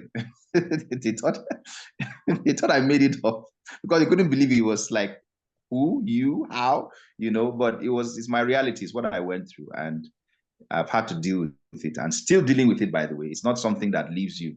It's something that you continue to do. But every day gets better when you have the right attitude, you have the right connections, friends, family, faith, friends, family. My secret sauce for getting through almost anything in life. So yes, I have shared about those experiences, and they are key. The problem really is that sometimes when you're sharing those experiences, they can be so painful that it becomes difficult for people to get out of that funk of the pain you're talking about. So I'm very careful about how I share it. Like even in speeches, I think it's only once in one of my speeches I've shared it. I'm still thinking of how to share it in a way that would not discourage people, because I think Dhananjaya said this too, that when you're sharing something about tragedy, you can actually get people into that mood of being sorrowful that they can't get out of it. They'll be like, oh my God, this man lost his children. Oh, they just feel miserable. And they don't want to hear anything else, or anything you say, they can't hear it again. All they can think about is the tragedy that you went through. And that's a downside for certain experiences. You have to be able to bring out the joy, the message, the power, the goodness. You have to skillfully bring them out from your speech. And I'm working on something like that. Hopefully in the future, I can do something in that direction. But yes, I do share from my experiences, and I encourage people to do so, but to do it skillfully, to make sure that it's not just about talking, but also about passing us a particular message. I hope that answers the questions. Yeah, thank you. Absolutely. Thank you so much. I appreciate it. Pleasure, sir. Thank you so much. Thank you very much, Toastmaster Emmanuel, for your question. We also have a question in the comments box, and the person said, this is from Toastmaster Joy. She said, someone who wants to speak but is not sure of the message, how do you find that message that you want to share? Okay. All right, guys. So okay. The message. Okay. So first and foremost, your message is not something complex. Because a lot of times, or sometimes when I say message, people think like maybe your purpose in life, what you're here for, and so on and so forth. So to get this complex thing about a message, your message is as simple as, what do you want to pass across today? So I tell people, let's say you are an executive, you're an executive, you are a leader in your organization, and your boss sent you to represent him somewhere and said, you're going to speak today on so and so. That's the message you're there to pass across. That's all. So focus on that message. Don't focus on yourself and say, oh, am I handsome enough? Am I as charismatic as my leader? Oh, do I know what I'm doing? No. Focus on the message. So in the area of this, what we are doing today, what we are doing as Toastmasters and so on, what is the message you'd want to pass across in one particular speech? What do you believe in? What are your values? What do you think? Like someone said that she believes that children should have, 14-year-olds can have a phone. That's a message, and it's based on her own experience, that she knows that if a child is responsible, that child can represent himself well, can handle the phone properly, and she defended herself very powerfully with a message of how her child was able to get to her in a crisis and all that stuff. So it's very simple. Don't get it complicated. Don't get it twisted. It's a very simple thing. What do you want to pass across? What is it that you believe in? What is it that you think it's right? Whatever, no matter how simple or small it is, that is your message. Focus on that message. Because the problem we have is that we tend to focus on every other thing. Oh, my teeth are horrible. Oh, my accent is not good enough. Oh, I am too slim. Oh, I am too fat. Oh, I'm this. No. You're wasting your time on inanities. Your message is far more potent than any other disadvantage that you think you have as a person. And you'll be surprised how people would pay attention to you over and over again. That is why we know somebody, if you know someone like Nick Vujicic. Nick Vujicic is born with no hands and no legs. And he's an international speaker. He has a wife, 5 children. We love his message. That's why we know Stephen Hawking, late Stephen Hawking. He was on a wheelchair most of his life, and he was a brilliant scientist. His message. It doesn't matter what you look like. It doesn't matter what your color, your country of origin and all that. That's not important. Your race, no, it's not important. What's most important? Your message. So find that message, focus on it, and just talk about it over and over and over again. Thank you. Thank you very much, Toastmaster Benjamin. So we have Nadine, who is raising up her hands. Nadine, please, can you unmute yourself? Okay, thank you very much. Thank you for giving me the floor. So I'm Nadine, I'm a Toastmaster from Burkina Faso, and I just joined to hear from our great champion, Dr. Wayo. Thank you very much for your presentation. In fact, Dr. Wayo is a speaker that really inspired me a lot, and I can say that in 21, 22, I was a second finalist from District 94. And I must say that Benjamin Wayo was one of the people who inspired me to move forward, because I saw him online being champion. And I have two questions. Thank you, dear doctor, for all this inspiration. The first one is about the do it again. Personally, I don't know where to get the strength to do it again. As I said, I was able to be a second finalist some mandate back. But since then, I did not do it again. I did not go again for the contest. And I'm not fine. I don't know how to get the strength to do it again. So what can you advise me? That's the first question. The second question, I know that you went up to the international level many times. At least I know about twice that you went to the international level. And I know so far we have not seen you being the international champion. I really look forward for that. But I want to know what is your takeaway after each failure at such a high level? What do you learn from, and what do you take away to move on? So these are the two questions I just want you to give me some tips about it. Thank you very much. All right. And Thank you so much, Pastor Nadine. Thank you so much. It's very encouraging. Thank you. It's very heartwarming to hear your story. Thank you so much. So first and foremost, how do you find the strength to do it again? Well, I feel you. The contest can be very, very draining. Very draining. I did it in 2019, and I wasn't so enthusiastic about it. The following year, it was online, so it was easier. But since 2020, I hadn't competed again until this year, 2024. Now, I have done other things. So what I want to say is that doing it again does not necessarily mean doing the contest again or going the full length of the contest. Now, trust me, there are people that have done this far more than I have. I mean, I'm here saying 3 times Western Central Africa. Some guys have done it 5, 6, 7 times. So trust me, there are people that are doing it, okay? So it's possible to do it over and over and over again. But my point is really that what happens is that the experience can be so discouraging and so draining because you didn't get to what you really wanted that you can just give up. And, when you give up, you just throw away almost everything that you've built, everything that you've learned. So my doing again philosophy is that you realize that even if you're not going to compete all the way to the districts, you can compete in your club. You can go for the humorous contest. You can go to table topics. You can do the evaluation. You can explore other contests, maybe not even in Toastmasters, maybe other contests in other areas. Just make sure that you don't just sit down and do nothing. You need to get up and do something in that particular area in speaking. In the Toastmasters circle, there are many things you can do. You can coach people, you can train people, you can compete all over again. The evaluations are there, the table topics are there, the tall tales are there, the humorous contest. I still haven't competed in the humorous contest. I'm looking forward to competing in the humorous contest this year, God willing. So there's always something you can do again. So even if you don't do the whole contest all over again, you can do something again that develops you as a speaker. So that's really my own takeaway. So, but it is actually possible to go all the way.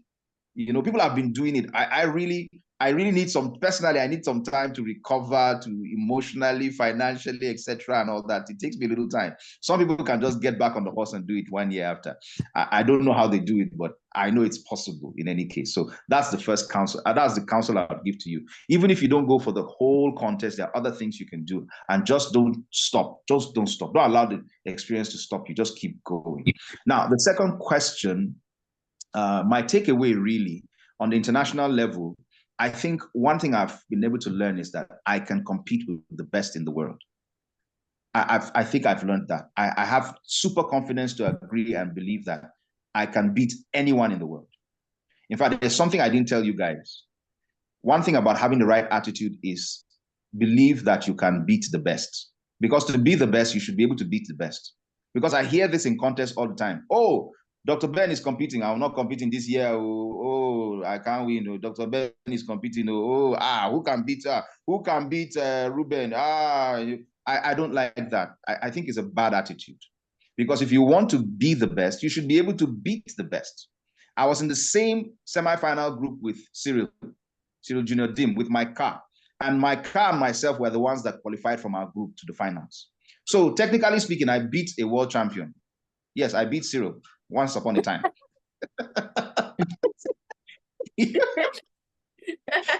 Yeah, so and you never know. I probably beat my car too in the semifinal. You know, it's possible. You know, you don't know. Maybe I beat him too. But two of us qualified. They didn't say who got more. So maybe, you know, it's possible. So the point is that the real competition is not with others, it's with yourself. The real competition, and you can beat anyone, in quote, you can beat anyone in the world. You can stand in any stage, anywhere in the world, and be yourself, be your best, share your story, and be excellent where you are. That is my take home from. That's what I believe. I've been able to learn that. I've seen that, and I believe that very strongly. So whether or not I achieve it doesn't make any difference. I'm still a great, fantastic speaker, fantastic person. I'm still improving. I'm still getting better. There are some things I didn't do well that I need to do better, very true, but it doesn't take anything away from who I am as a person and as a speaker. Thank you. Okay. Thank you very much, Toastmaster Nadine. We have 2 more questions in the comment box, and those will be the final questions for this meeting. So someone asked, for total speech, is it imperative to infuse a call to action?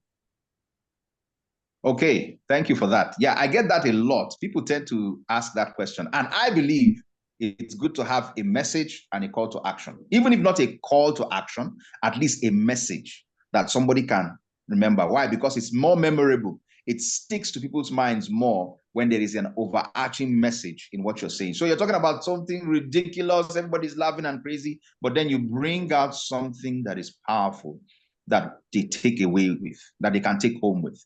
So a call to action is not out of place. A message for me is not out of place. But even if you carried out, you performed your speech and all you did was something silly, something exciting and funny, well, it's a tall tale. It's very possible, and you could win, and you could even still be memorable by that. So it doesn't take anything away from you. But I believe that it's good to have a message, and probably even a call to act, even if not a call to action, at least a message. So it depends, really. That's my own perspective. But yes, it's not out of place. Thank you. Okay, thank you very much. So another question we got was, what about the issue of vulnerability in speeches when you tell personal stories? So I'm guessing is asking, how do you navigate vulnerability when you're telling a personal story? Yes, thank you so much for that. In fact, someone said you probably have had to heal to be able to share those stories. That's very true. If you are not completely healed I'm not saying completely healed, because technically speaking, you can't really be completely healed of certain wounds. That's my personal belief.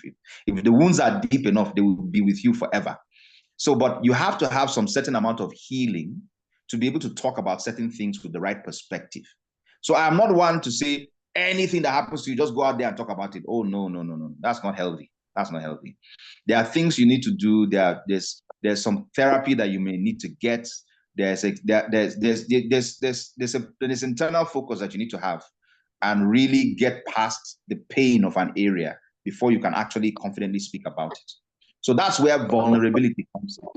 Because if you're vulnerable without a focus, if you're vulnerable without an outlook, if you're vulnerable just for the sake of being vulnerable, you may abuse yourself and abuse others and pass across the wrong message. But clarity comes from being able to be healed, being able to understand what you've gone through, and then bring out the best from what you're talking about. So when I'm speaking, I'm not just looking for anything tragic, so to speak, to talk about. And that's the problem. Sometimes we think that the contests are best when you talk about somebody has died. Oh, 10 people, I died. I died and woke up again. Oh, my mother died. No, those things are painful. These are very painful experiences. There's nothing funny about them. And I know that it may give a huge impact on the minds of people when they hear it, but really some personal things are not to be shared. I feel that there are things you should never even share. I'm one of those people that feel that there are things that you should be able to take to your grave.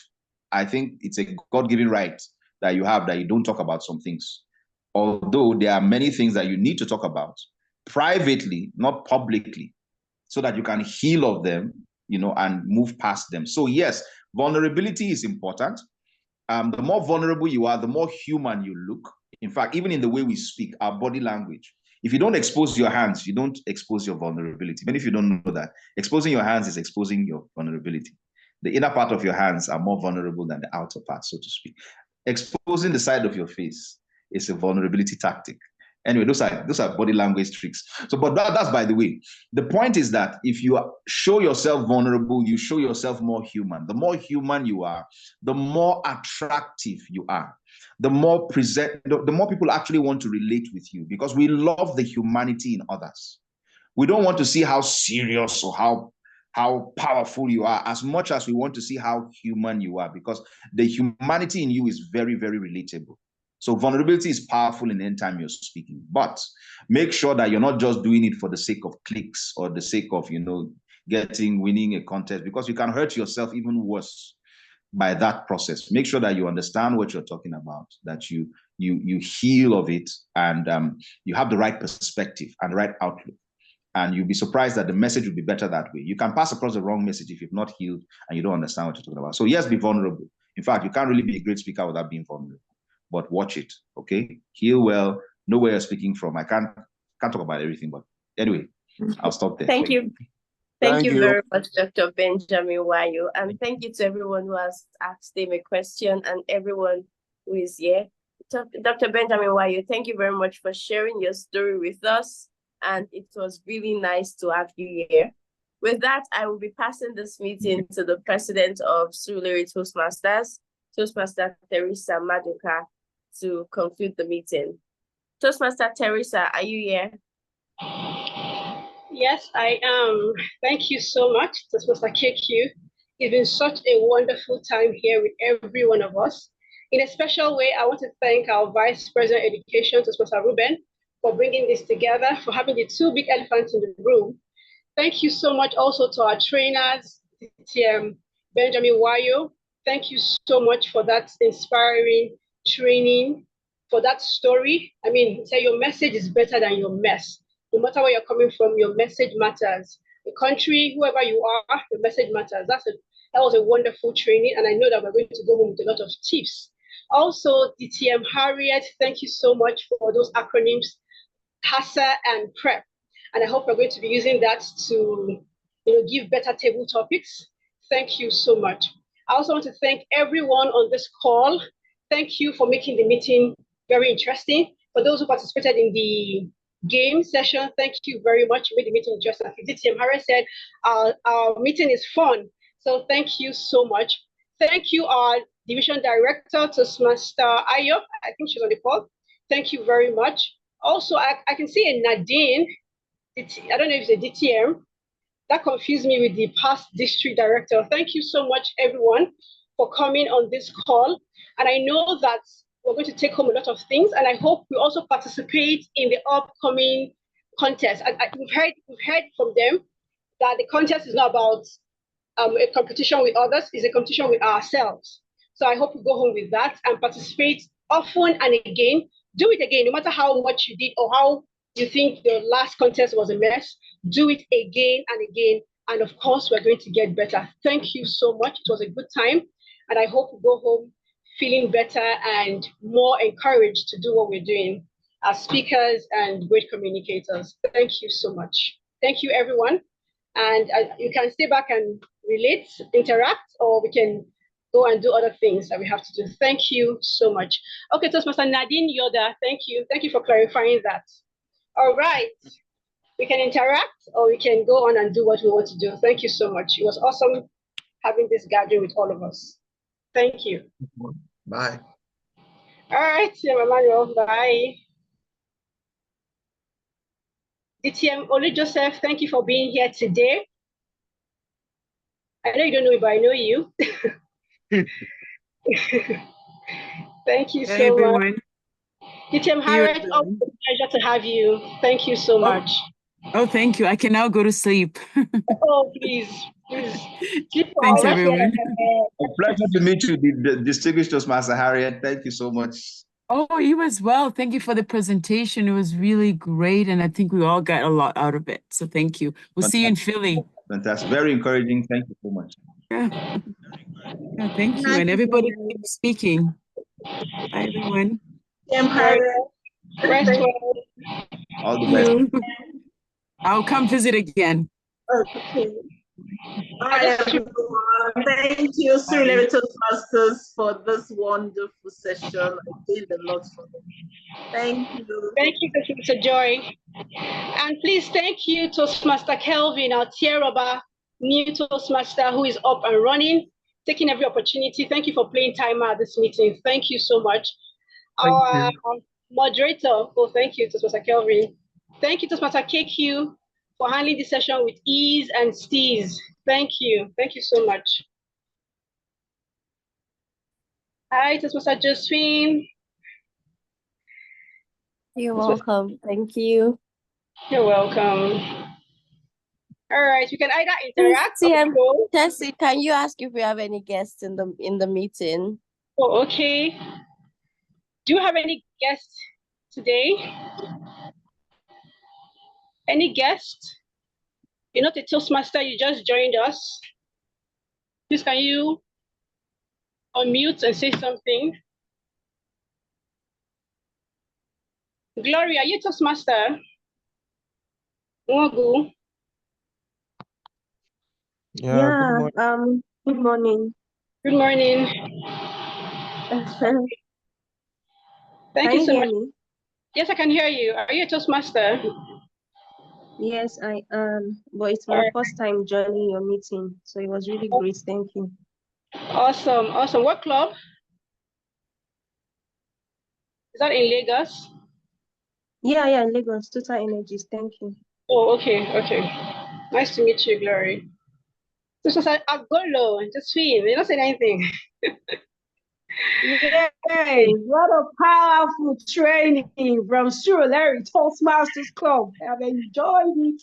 It's insightful, educative, mind-boggling. Thank you so much for putting this together. Thank you, Larry Toastmasters Club. I'm super grateful. It made my Saturday. Thank you. I can sense that from the way you're speaking. Thank you so much for coming. Thank you. Toastmaster Igolo, I can see you. Thank you so much. I saw Toastmaster Otutu, like he has disappeared. Thank you so much. DTM Benjamin, you're still here. What a wonderful story you shared. I mean. Thank you. I'm not a DTM yet. I also thought it was 10 months. How? Within 10 months. That was, I can imagine. Yeah, it's a life-changing experience. You know, when you date time with birth of Christ, you say AD, ABC. Yeah. That's how I date time with the loss of my children. This is the beginning. This is before I lost them. This is after. So it's something that lives with forever. So, but the truth is that there's always life after tragedy. There can be life after tragedy. Life is stubborn.